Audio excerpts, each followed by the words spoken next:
ಸಾಮಾನ್ಯೀಕರಿಸಿದ ಆತಂಕದ ಅಸ್ವಸ್ಥತೆ, ಅದಕ್ಕೆ ಕಾರಣ ಆಗುವಂತದ್ದು ಅಂಶಗಳೇನು, ಅಂದ್ರೆ ಜೈವಿಕ ಕಾರಣಗಳೇನು, ಸೊ ಯಾವೆಲ್ಲ ಕಾರಣಗಳಿಂದಾಗಿ ಈ ಜನರಲೈಸ್ಡ್ ಆಂಗ್ಸೈಟಿ ಡಿಸಾರ್ಡರ್ಸ್ ಕಂಡುಬರುತ್ತೆ, ಮನೋವಿಶ್ಲೇಷಣಾ ದೃಷ್ಟಿಕೋನ ಏನು, ಓಕೆ.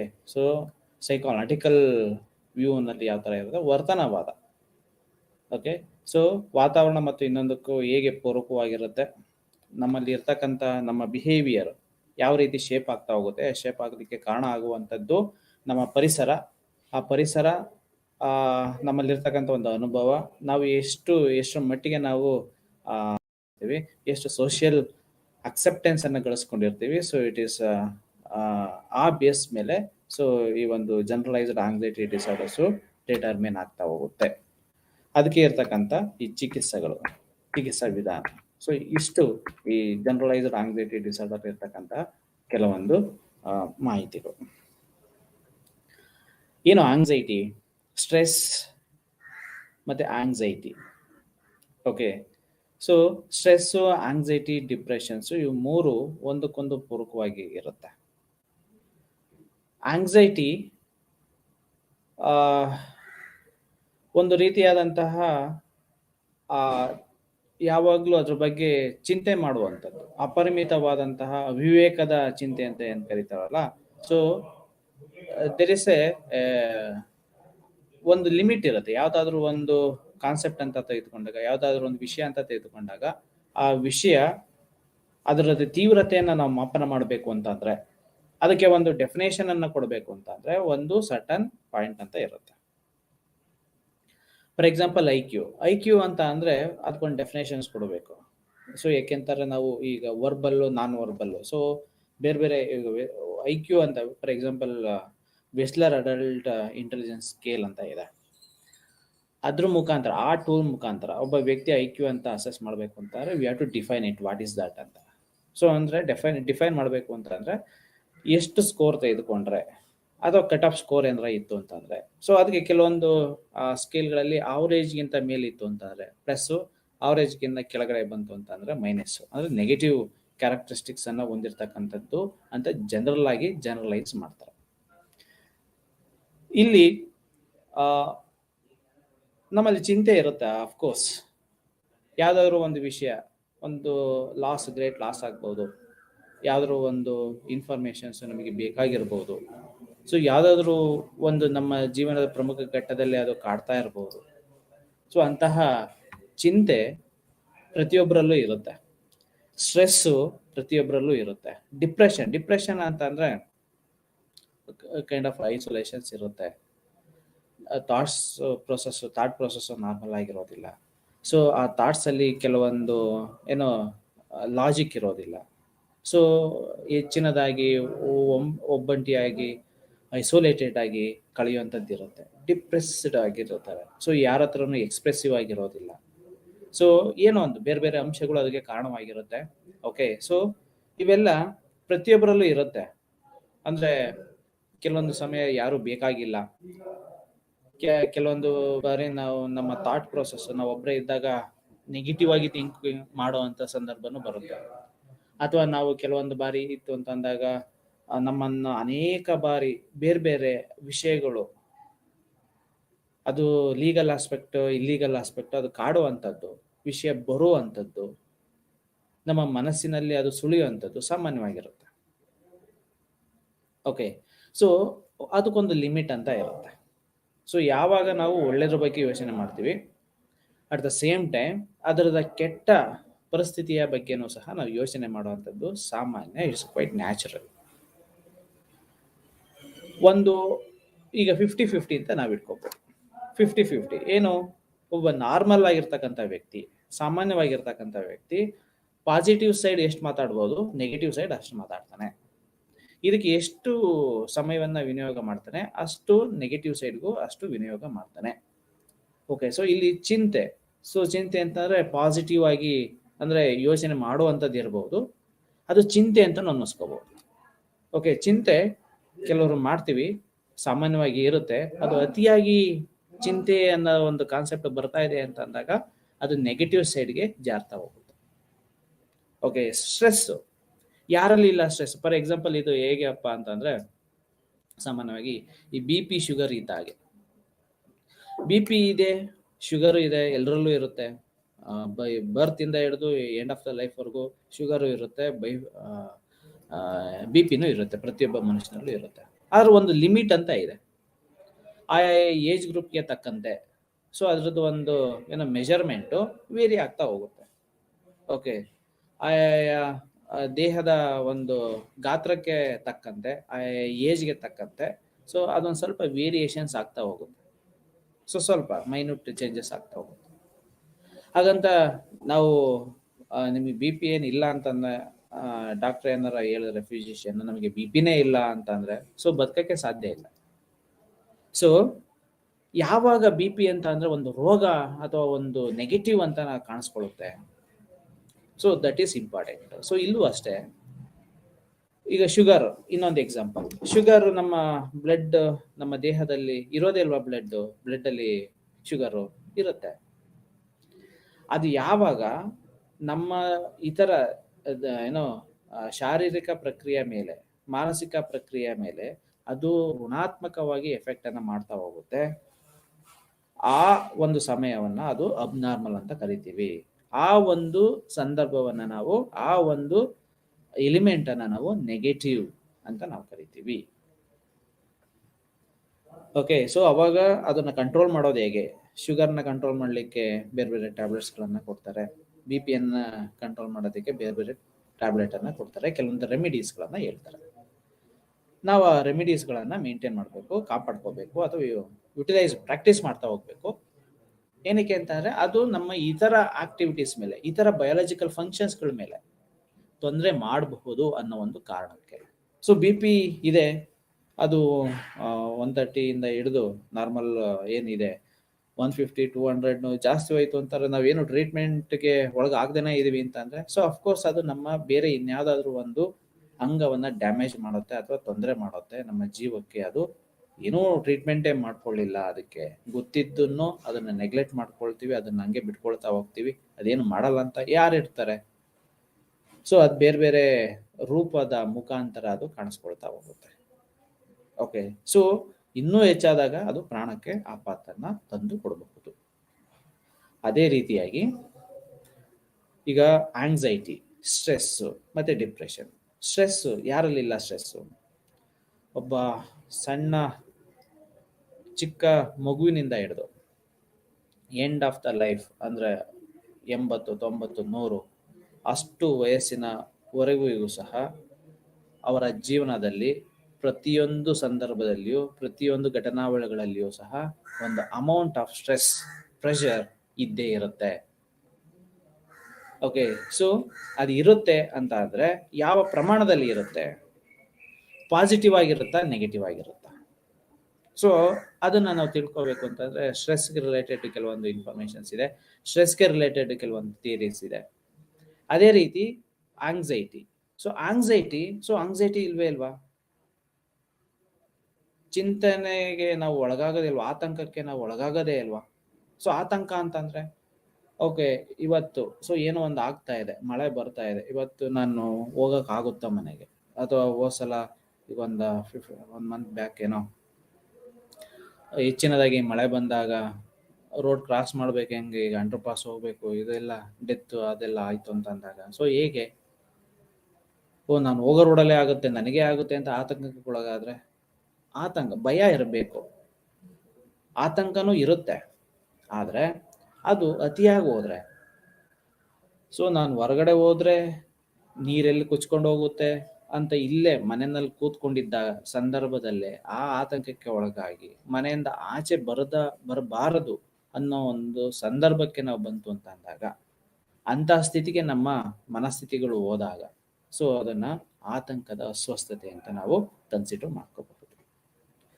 ಭಯ ಇರುತ್ತೆ, ಸೊ ಆ ಭಯದ ಕಾರಣಕ್ಕೋಸ್ಕರ ಏನೂ ಮಾಡ್ಲೇ ಇಲ್ಲ, ಏನು ಮಾಡಕ್ಕೆ ಆಗ್ತಾ ಇಲ್ಲ ಅಂತ ಪ್ರಯತ್ನನೇ ಪಡದೆ ಅದನ್ನ ಹಂಗೆ ಜನರಲೈಸೇಷನ್ ಮಾಡ್ಕೊಂಡು, ಓಕೆ ಅಂದ್ರೆ ಸಾಮಾನ್ಯೀಕರಿಸ್ಕೊಂಡು ಅದು ಹೋದ್ರೆ ಪ್ರಾಬ್ಲಮ್ ಆಗುತ್ತೆ, ಅದರಿಂದ ಹೊರ ಇರೋದೇ ಅಥವಾ ದೂರ ಇರೋದೇ ಬಹಳ ಒಳ್ಳೇದು ಅಂತ ಅಂದ್ಕೊಂಡು ಪ್ರಯತ್ನ ಪಡದಲ್ಲೇ ವಿಫಲರಾದ್ರೆ ಸೊ ಅದೇನಾಗುತ್ತೆ, ಒಂದು ಆತಂಕದ ಎಕ್ಸ್ಟ್ರೀಮ್ ಎಂಡ್ ಅಂತ ನಾವು ಕರಿಬಹುದು. ಸೊ ಪ್ರತಿಯೊಬ್ಬರಿಗೂ ಅಷ್ಟೇ ಒಂದಲ್ಲ ಒಂದು ಕಾರಣಕ್ಕೆ, ಒಂದಲ್ಲ ಒಂದು ಸಮಯಕ್ಕೆ ಸ್ಟ್ರೆಸ್ ಅಂತಕ್ಕಂಥದ್ದು ಇರುತ್ತೆ, ಆತಂಕ ಅಂತಕ್ಕಂಥದ್ದು ಇರುತ್ತೆ, ಡಿಪ್ರೆಷನ್ ಅಂತಕ್ಕಂಥದ್ದು ಇರುತ್ತೆ. ಅದನ್ನು ಎಷ್ಟರ ಮಟ್ಟಿಗೆ ಅದನ್ನ ಪರ್ಸೀವ್ ಮಾಡ್ಕೊಳ್ತೀವಿ, ಎಷ್ಟರ ಮಟ್ಟಿಗೆ ಅದನ್ನ ನಾವು ಗ್ರಹಿಸ್ಕೊಳ್ತೀವಿ. ಸೊ ನಮ್ಮಲ್ಲಿ ಇರ್ತಕ್ಕಂಥ ಈ ಸೆನ್ಸರಿ ರಿಸಿಪ್ಟರ್ಸೇ ಬೇರೆಯವ್ರಿಗೆ ಅಬ್ನಾರ್ಮಲ್ ಅಥವಾ ಯಾರನ್ನ ನಾವು ಸಿಜೋಫೆನಿಯಾ ಅಥವಾ ಈ ಜನರಲೈಸ್ಡ್ ಆಂಗ್ಸೈಟಿ ಡಿಸಾರ್ಡರ್ಸ್ ಹೊಂದಿದ್ದಾರೆ ಅಂತ ನಾವು ಹೇಳ್ತೀವಲ್ಲ, ಸೊ ಅಂಥವ್ರಿಗೂ ಸೇಮ್ ಇರುತ್ತೆ. ಆದರೆ ಪರ್ಸಿವೇಷನ್ ಅಲ್ಲಿ, ನಾವು ಪರ್ಸೀವ್ ಮಾಡೋದ್ರಲ್ಲಿ, ಅದಕ್ಕೆ ಇಂಟರ್ಪ್ರಿಟೇಷನ್ ಕೊಡೋದ್ರಲ್ಲಿ ವೇರಿಯೇಷನ್ ಆಗ್ಬಿಡುತ್ತೆ. ನಾವು ಅದನ್ನ ರಿಸೀವ್ ಮಾಡ್ಕೊಳೋದ್ರಲ್ಲಿ ಅಥವಾ ಅದಕ್ಕೆ ಟ್ರೀಟ್ ಮಾಡೋದ್ರಲ್ಲಿ, ಅಂದ್ರೆ ಸ್ಟಿಮ್ಯುಲಸ್ಗೆ ಒಂದು ಪ್ರತಿಕ್ರಿಯೆಗಳನ್ನ ಕೊಡೋದ್ರಲ್ಲಿ ವೇರಿಯೇಷನ್ಸ್ ಇರುತ್ತೆ. ಅದಕ್ಕೆ ಬೇರೆ ಬೇರೆ ಕಾರಣಗಳಿರಬಹುದು. ಆ ಕಾರಣಗಳನ್ನ ನಾವು ಹುಡುಕ್ಬೇಕು.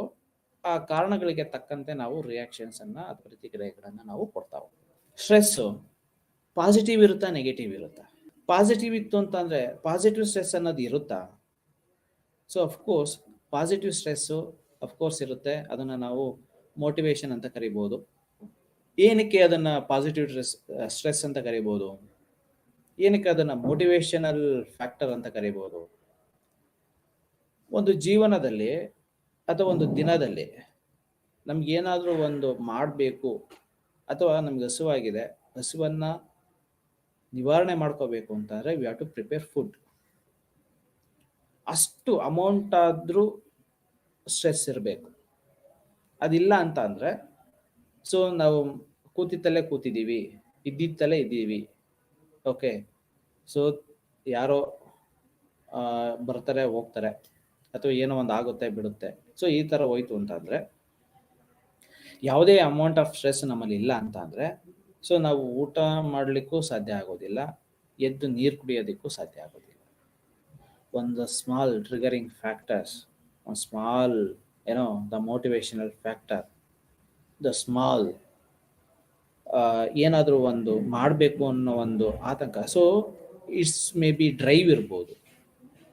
ಓಕೆ, ಸೊ ನನಗೆ ಬಾಯಾರಿಕೆ ಆಗಿದೆ, ನನಗೊಂದು ಹಸಿವಾಗಿದೆ, ಅದನ್ನು ಪ್ರಿಪೇರ್ ಮಾಡ್ಕೋಬೇಕು, ಅಥವಾ ಇನ್ ಟೈಮ್ಗೆ ಹೋಗ್ಬೇಕು, ನಾನು ಕ್ಲಾಸ್ ಇದೆ ಅಥವಾ ಒಂದು ಆಫೀಸ್ ಇದೆ, ಆಫೀಸ್ಗೆ 10 ಒಳಗೆ ಅಲ್ಲಿ ಇರಬೇಕು. ಸೊ 10 ಒಳಗೆ ನಾನು ಅಲ್ಲಿಲ್ಲ ಅಂತಂದ್ರೆ ಅದು ಆಬ್ಸೆಂಟ್ ಆಗುತ್ತೆ. ಆಬ್ಸೆಂಟ್ಗಳು ಜಾಸ್ತಿ ಆಯಿತು ಅಂತಂದ್ರೆ ನನಗೆ ಸ್ಯಾಲ್ರಿ ಕಟ್ ಆಗುತ್ತೆ. ಸ್ಯಾಲ್ರಿ ಕಟ್ ಆಗಿ ಸೊ ಇದೇ ಥರ ನನ್ನ ಬಿಹೇವಿಯರ್ ಇತ್ತು ಅಂತಂದರೆ ನನ್ನ ಅನ್ಫಿಟ್ ಅಂತ ಫಿಕ್ಸ್ ಮಾಡ್ಕೊಂಡ್ಬಿಡ್ತಾರೆ, ಕೆಲಸದಿಂದ ತೆಗೆದಾಕ್ಬಿಡ್ತಾರೆ. ಒಂದು ರೂಲ್ಸ್ ಆ್ಯಂಡ್ ರೆಗ್ಯುಲೇಷನ್ ಅಂತ ಇದೆ, we have to follow that ಅನ್ನೋ ಥರಕ್ಕೆ ಇರಬೇಕು. ಇಷ್ಟು ಈಗ ಫ್ಯಾಮಿಲಿ ಇದೆ, ಫ್ಯಾಮಿಲಿ ನನ್ನ ರೆಸ್ಪಾನ್ಸಿಬಿಲಿಟೀಸ್ ಇದೆ, ನನ್ನ ರೆಸ್ಪಾನ್ಸಿಬಿಲಿಟೀಸಿಂದ ನಾನು ಆಚೆ ಹೋಗ್ಲಿಕ್ಕೆ ಆಗೋದಿಲ್ಲ. We have to fulfil that first, then we have to go for my own work. So ಹೀಗೆ ಬೇರೆ ಬೇರೆ ಕ್ಯಾಟಗರೀಸ್ ಇರುತ್ತೆ. ಓಕೆ, ಸೊ ಇದನ್ನೆಲ್ಲ ನಾವು ಒಂದು ಸಿಸ್ಟಮೆಟಿಕ್ ಆಗಿ ಮಾಡ್ಕೊಂಡು ಹೋಗ್ತಾ ಇದ್ದೀವಿ. ಸಿಸ್ಟಮೆಟಿಕ್ ಆಗಿ ನಾವು ಮಾಡಬೇಕು ಅನ್ನೋದೇ ಆದರೆ ಸೊ ಅಲ್ಲಿ ಒಂದು ಪ್ರೆಷರ್, ಒಂದು ಅಮೌಂಟ್ ಆಫ್ ಸ್ಟ್ರೆಸ್. ನಿಮಗೆ ಗೊತ್ತಿದ್ದೋ ಗೊತ್ತಿಲ್ಲದೇನೋ ಒಂದು ದಿನ ಅತಿಯಾದ ಉಲ್ಲಾಸ, ಅತಿಯಾದ ಸಂತೋಷದಿಂದ, ಅತಿಯಾದ ಎನರ್ಜೆಟಿಕ್ ಇಂದ ಕೂಡಿರ್ತೀವಿ.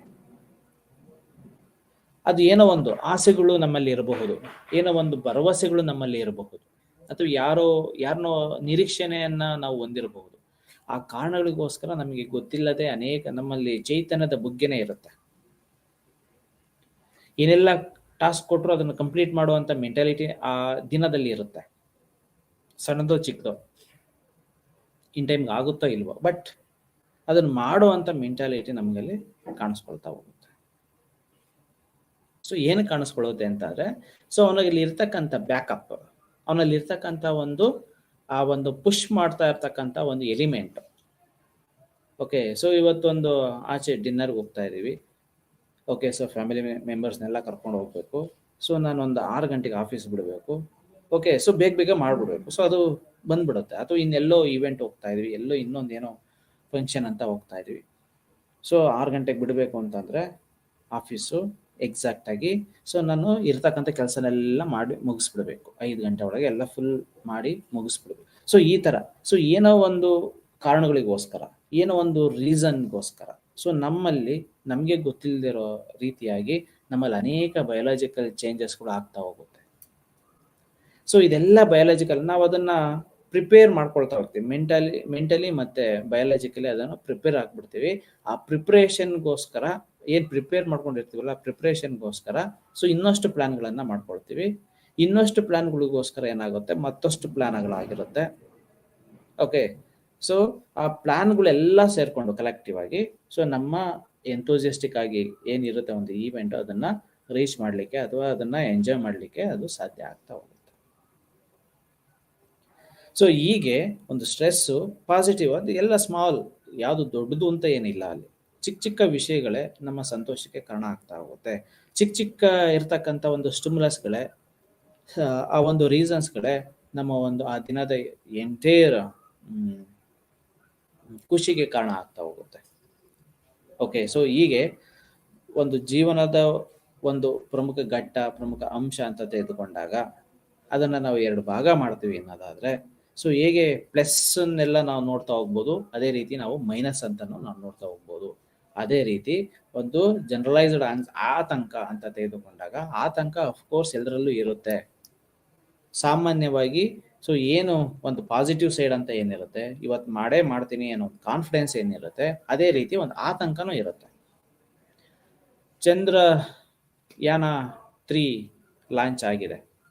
ಓಕೆ, ಸೊ ವಿಜ್ಞಾನಿಗಳಿಗೆ ಸೈಂಟಿಸ್ಟ್ ಏನೆಲ್ಲ ಅದರಲ್ಲಿ ಪಾರ್ಟಿಸಿಪೇಟ್ ಮಾಡಿದ್ದಾರೆ. ಸೊ ಈವನ್ ನಮ್ಮ ಭಾರತದ ಪ್ರತಿಯೊಬ್ಬರಿಗೂ ಇರಬಹುದು. ಸೊ ಅದು ಯಶಸ್ವಿಯಾಗಿ ಲ್ಯಾಂಡ್ ಆಗುತ್ತಾ, ಲ್ಯಾಂಡ್ ಆಗಬೇಕು. ಸೊ ಅದೇ ರೀತಿ ಅಟ್ ದ ಸೇಮ್ ಟೈಮ್ ಒಂದು ಆತಂಕ ಅಂತಕ್ಕಂಥದ್ದು ಇರುತ್ತೆ. ಪಾಸಿಟಿವ್ ಸೈಡ್ ಎಷ್ಟು ಕೆಲವೊಂದು ವಿಷಯಗಳಲ್ಲಿ ಅಥವಾ ಜೀವನದ ಪ್ರತಿಯೊಂದು ಹಂತಗಳಲ್ಲಿ.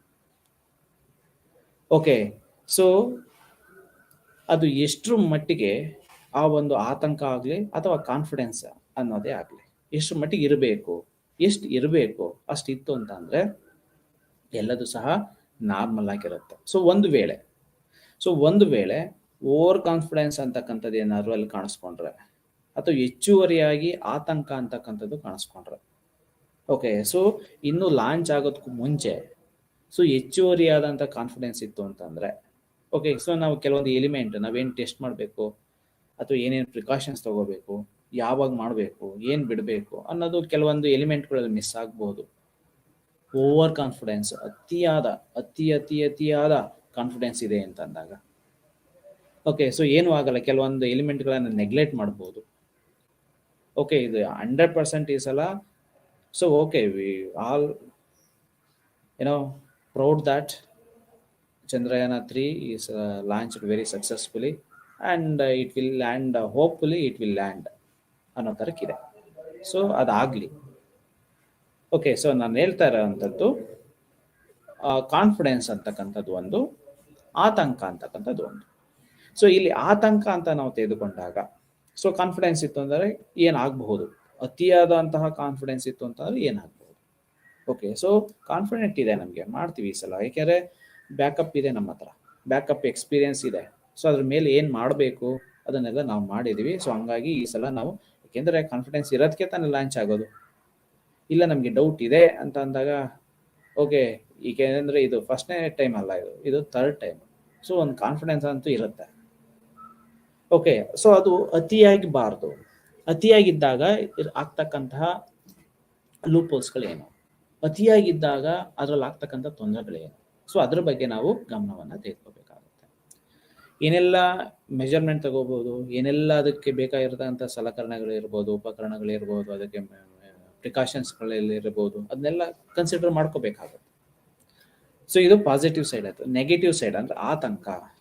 ಓಕೆ, ಈಗ ಆಲ್ರೆಡಿ ಲಾಂಚ್ ಆಗಿದೆ ಅಥವಾ ಲಾಂಚ್ ಆಗೋದಕ್ಕೂ ಮುಂಚೆ, ಸೊ ಓಕೆ, ಆತಂಕ, ಲಾಂಚ್ ಮಾಡ್ತೀವಿ, ಲಾಂಚ್ ಮಾಡಿದ್ದ ಇನಿಷಿಯಲ್ ಸ್ಟೇಜಲ್ಲಿ ಅಂದರೆ ಲಾಂಚ್ ಆಗೋ ಒಂದು ಸಟನ್ ಡಿಸ್ಟೆನ್ಸ್ವರೆಗೂ ಹೋಗ್ಬೇಕಲ್ಲ. ಸೊ ಅಲ್ಲೂ ಏನಾರು ಬಂತು ಅಂತಂದರೆ ಏನು ಮಾಡೋದು, ಅದಕ್ಕೆ ಏನೆಲ್ಲ plan B, plan C, plan D, so ಈ ಥರದ್ದೆಲ್ಲ ಏನೆಲ್ಲ ಹೊಂದಬೇಕು. ಸೊ ಆ ಥರದ್ದು ಒಂದು ಪ್ಲ್ಯಾನ್ ಇರುತ್ತೆ, ಒಂದು ಸಿಸ್ಟಮೆಟಿಕ್ ಇರುತ್ತೆ. ಅದು ಇಟ್ಕೊಂಡು ಸಹ ಹೆಚ್ಚುವರಿಯಾದ ಆತಂಕ ಏನಾದರೂ ಅಲ್ಲಿರ್ತಕ್ಕಂಥ ಇಂಜಿನಿಯರ್ಸು, ಸೈಂಟಿಸ್ಟ್ಗಳು ಅವರೆಲ್ಲ ವ್ಯಕ್ತಪಡಿಸ್ತಾ ಇದ್ದಾರೆ ಅಂತ ಅಂದಾಗ ಏನಾಗುತ್ತೆ, ಅದು ಆ ಲಾಂಚ್ ಅಥವಾ ಪೋಸ್ಟ್ಪೋನ್ ಆಗ್ಬೋದು, ಅಥವಾ ಲಾಂಚ್ ಉಡಾವಣೆನೇ ನಿಂತು ಹೋಗ್ಬೋದು. ಓಕೆ, ಸೊ ಏಕೆಂದರೆ ಕಾನ್ಫಿಡೆನ್ಸೇ ಇಲ್ಲ, ಏನು ಆಗುತ್ತೋ ಅಂತ ನೆಗೆಟಿವ್ ಸೈಡೇ 80%, 90%, 99% ವ್ಯಕ್ತವಾಗ್ತಾ ಇದ್ದಾರೆ ಅಂತಂದರೆ, ಸೊ ಅಫ್ಕೋರ್ಸ್ ಏನೋ ಪೋಸ್ಟ್ಪೋನ್ ಆಗುವಂಥ ಚಾನ್ಸಸ್ಗಳು ಇರುತ್ತೆ. ಓಕೆ, ಯಾವಾಗ ಅದು ಲಾಂಚ್ ಆಗಬೇಕು ಅಂತ ಅಂದರೆ, ಸೊ ಆ ಲಾಂಚ್ ಆಗಬೇಕು ಅಂತಾರೆ ಅಲ್ಲಿ ಕಾನ್ಫಿಡೆನ್ಸ್ ಇಲ್ಲ, ಇದು ಸಕ್ಸಸ್ ಆಗೇ ಆಗುತ್ತೆ, ಅದಕ್ಕೆ ಬೇಕಾಗಿರ್ತಕ್ಕಂಥ ಎಲ್ಲ ಮೆಜರ್ಮೆಂಟ್, ಎಲ್ಲ ಪ್ರಿಕಾಷನ್ಸು ಎಲ್ಲ ರೈಟ್ ಆದ ಮೇಲೆ ನಾವು ಯು ಆರ್ ಡಿಸೈಡೆಡ್ ಅಂತ ಅಂದಾಗ ಅಫ್ಕೋರ್ಸ್ ಆವಾಗ ಟೇಕ್ ಆಫ್ಗೆ ಒಂದು ಚಾಲನೆ ಸಿಗುತ್ತೆ. ಸೊ ಇಷ್ಟೇ ಡಿಫ್ರೆನ್ಸು. ಈ ಆತಂಕ ಇದ್ದರೆ ಅಥವಾ ಕಾನ್ಫಿಡೆನ್ಸ್ ಇತ್ತು ಅಂತಾರೆ ಏನೆಲ್ಲ ಆಗಬಹುದು. ಕಾನ್ಫಿಡೆನ್ಸ್ ಇದ್ದರೆ ಅದು ಲಾಂಚ್ ಆಗ್ಬೋದು, ಆತಂಕ ಇತ್ತು ಅಂತಂದರೆ ಅದು ಅಪರಿಮಿತ ಲೆವೆಲ್ಗೆ ಹೋದರೆ, ಸೊ ಅಫ್ಕೋರ್ಸ್ ಒಂದು ಸೆಕೆಂಡ್ ಮೈಂಡಲ್ಲಿ, ಸೆಕೆಂಡ್ ವಿಂಗಲ್ಲಿ ಅದು ಓಡ್ತಾ ಇರ್ಬೋದು, ಏನಾಗಬಹುದು ಅಂತ ಅಂದರೆ ಅದರಲ್ಲೇ ಆತಂಕ ಅಂತಕ್ಕಂಥದ್ದು ಇರುತ್ತೆ, ಫೇಲ್ ಆಗಬಹುದಾ ಅನ್ನೋ ಥರ. But at the same time so ಇಲ್ಲ, ಏನೇನು ನೆಸೆಸರಿ ಆಗಿದೆ ಸೊ ಅದು ಲಾಂಚ್ ಆಗುತ್ತೆ. ಸೊ ಇವೆರಡರ ನಡುವಿನ ಇರ್ತಕ್ಕಂಥ ತೊಳಲಾಟ ಇದೆಯಲ್ಲ, ಪೀಕ್ಲಾಟ, ಸೊ ಅದು ಯಾರು ನಾರ್ಮಲ್ ವ್ಯಕ್ತಿ, ಯಾರು ಈ ಜನರಲೈಸ್ಡ್ ಆಂಗ್ಸೈಟಿ ಡಿಸಾರ್ಡರ್ಸ್ಗೆ ಒಳಗಾಗಿದ್ದಾನೆ ಅನ್ನೋದನ್ನ ಡಿಸೈಡ್ ಮಾಡುತ್ತೆ. ಅದೇ ಮಾನದಂಡವಾಗುತ್ತೆ. ಯಾರು ಅದನ್ನ ಸಕ್ಸಸ್ಫುಲ್ ಆಗಿ ಗೋ ಹೆಡ್ ಅನ್ನೋ ಥರಕ್ಕೆ ಹೋಗ್ತಾ ಇರ್ತಾರೆ, so the persons may be succeed. 1 trial 2 trial fail ಆಗ್ಬೋದು, ಮುಂದೆ ಹೋಗ್ಬೋದು, ಇನ್ನೊಂದು ಏನೋ ಆಗ್ಬೋದು, but one day the persons may be success. ಯಾರು ಎಲ್ಲ ಎಲಿಮೆಂಟಲ್ಲೂ ನೆಗೆಟಿವ್ ಅನ್ನೇ ಹುಡುಕ್ತಾ ಇರ್ತಾರೆ, ಅಥವಾ ನೆಗೆಟಿವ್ ಆಗಿ ಥಿಂಕ್ ಮಾಡ್ತಾ ಇರ್ತಾರೆ, ಅಥವಾ ಆತಂಕದಲ್ಲೇ ಕಳೀತಾ ಇರ್ತಾರೆ, ಅಪರಿಮಿತವಾದಂತಹ ಆತಂಕವನ್ನು ಹೊಂದಿರ್ತಾರೆ, ಸೊ ಅವರು ಪ್ರಯತ್ನನೇ ಪಡೆದಲ್ಲೇ ವಿಫಲರಾಗಿ ಸೊ ಅನೇಕ ಅವಕಾಶಗಳಿಂದ ಅವರು ವಂಚಿತರಾಗಬಹುದು. ಅಥವಾ ಅದು ಮಿಕ್ಕೆಲ್ಲ ಸೊ ಪ್ರತಿಯೊಂದರಲ್ಲೂ ಆಗ್ತಾ ಇಲ್ಲ ಅಂತಾರೆ, ಅಫ್ಕೋರ್ಸ್ ಅದರಿಂದ ಅವ್ರಿಗೆ ಆಗ್ತಕ್ಕಂಥ ಲಾಸೇ ಹೆಚ್ಚಾಗಿರುತ್ತೆ ಬಿಟ್ರೆ ಅದರಿಂದ ಆಗ್ತಕ್ಕಂಥ ಲಾಭ ತುಂಬ ಕಡಿಮೆ.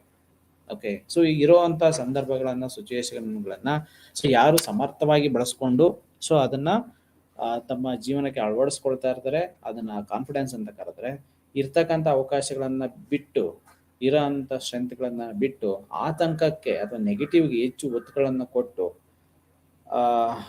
ಅದನ್ನು ಸರಿ ಇರ್ತಕ್ಕಂಥದ್ದನ್ನು ಕಾನ್ಫಿಡೆನ್ಸ್ ಇಲ್ದಲೆ ನೆಗೆಟಿವ್ ಸೈಡಾಗಿ ಪ್ರಮೋಟ್ ಮಾಡ್ತಾ, ಪ್ರೊಜೆಕ್ಟ್ ಮಾಡ್ತಾ ಅದನ್ನು ಮತ್ತಷ್ಟು ನಮ್ಮ ಮನಸ್ಥಿತಿಗಳನ್ನು ಇನ್ನಷ್ಟು ಕೆಡಿಸ್ಕೊಳ್ಳೋದೇ ಈ ಒಂದು ನೆಗೆಟಿವ್ ಸೈಡ್ ಅಂತ ಹೇಳ್ಬೋದು. ಓಕೆ, ಸೊ ಇಲ್ಲಿ ಈ ಅಪಸಾಮಾನ್ಯ ಮನೋವಿಜ್ಞಾನದ ವ್ಯಾಖ್ಯಾನ, ಸಾಮಾನ್ಯವಾದಂಥ ವ್ಯಾಖ್ಯಾನ ಏನು ಹೇಳ್ಬೋದು ಅಂತಂದರೆ, ಇಂಥ ಘಟನೆಗಳು ನಮ್ಮ ಜೀವನದಲ್ಲಿ ಪ್ರತಿಯೊಂದು ಹಂತದಲ್ಲೂ, ಪ್ರತಿಯೊಂದು ಸಂದರ್ಭದಲ್ಲೂ ನಡೀತಾ ಇರುತ್ತೆ. ಕ್ವೈಟ್ ನ್ಯಾಚುರಲ್, ಅದು ಸಾಮಾನ್ಯವಾಗಿ ಇರುತ್ತೆ. ಅಂಥ ಸಂದರ್ಭದಲ್ಲಿ ಅನೇಕ ಘಟನೆಗಳಿರುತ್ತೆ, ಅನೇಕ ಚಟುವಟಿಕೆಗಳಿರುತ್ತೆ. ಸೊ ಅದರ ಬಗ್ಗೆ ಏನಾದರೂ ಕ್ರಾನಿಕ್ ಅಥವಾ ಹೆಚ್ಚುವರಿ ಅಪರಿಮಿತವಾದಂತಹ ಅವಿವೇಕದ ಚಿಂತೆಯನ್ನು ಆತಂಕ ಎಂದು ಕರಿಬೋದು ಅಂತ ಹೇಳ್ತಾರೆ. ಸೊ ಇಲ್ಲಿ ಅವಿವೇಕದ ಚಿಂತೆ, ಅವಿವೇಕದ ಆತಂಕ. ಓಕೆ, ಸೊ ನಮ್ಮಲ್ಲಿ ವಿವೇಕ ಇತ್ತು ಅಂತಂದರೆ, ಸೊ ಅಫ್ಕೋರ್ಸ್ ಈಗ ಚಂದ್ರಯಾನ ಅಂತಾನೆ ತೆಗೆದುಕೊಂಡ್ರೆ, ಒಂದು ವಿವೇಕದ ಚಿಂತೆ ಅಂತ ತೆಗೆದುಕೊಂಡ್ರೆ ಅಫ್ಕೋರ್ಸ್ ಒಂದು 98% ಸಕ್ಸಸ್ಸಸ್, ಒಂದು 2% ಏನಾದ್ರು ಬೇರೆ ಇನ್ಯಾವುದಾದ್ರು ಎಕ್ಸ್ಟ್ರೀಮ್ ಅಥವಾ ಎಕ್ಸ್ಟ್ರೇನಿಯಸ್ ವೇರಿಯೇಬಲಿಂದ ಏನಾದರೂ ಕ್ಲಾಶಸ್ ಆದರೆ ಅಥವಾ ತೊಂದರೆ ಆಯಿತು ಅಂತಂದರೆ 1% 2% ಏನೇನೋ ಇದು. ಸೊ ಇದು ವಿವೇಕದಿಂದ ಕೂಡಿರ್ತಕ್ಕಂಥ ಒಂದು ಚಿಂತೆ ಅಥವಾ ಆತಂಕ ಅಂತ ಹೇಳ್ಬೋದು. ಓಕೆ, ಸೊ ನಮಗೆ ಗೊತ್ತಿಲ್ಲ ಆ ಮೂಮೆಂಟಲ್ಲಿ ಏನೆಲ್ಲ ಎಕ್ಸ್ಟ್ರೇನಿಯಸ್ ವೇರಿಯೇಬಲ್ಗಳಲ್ಲಿ ಇಂಟರ್ಫಿಯರೆನ್ಸ್ ಮಾಡ್ಬೋದು ಅಂತ.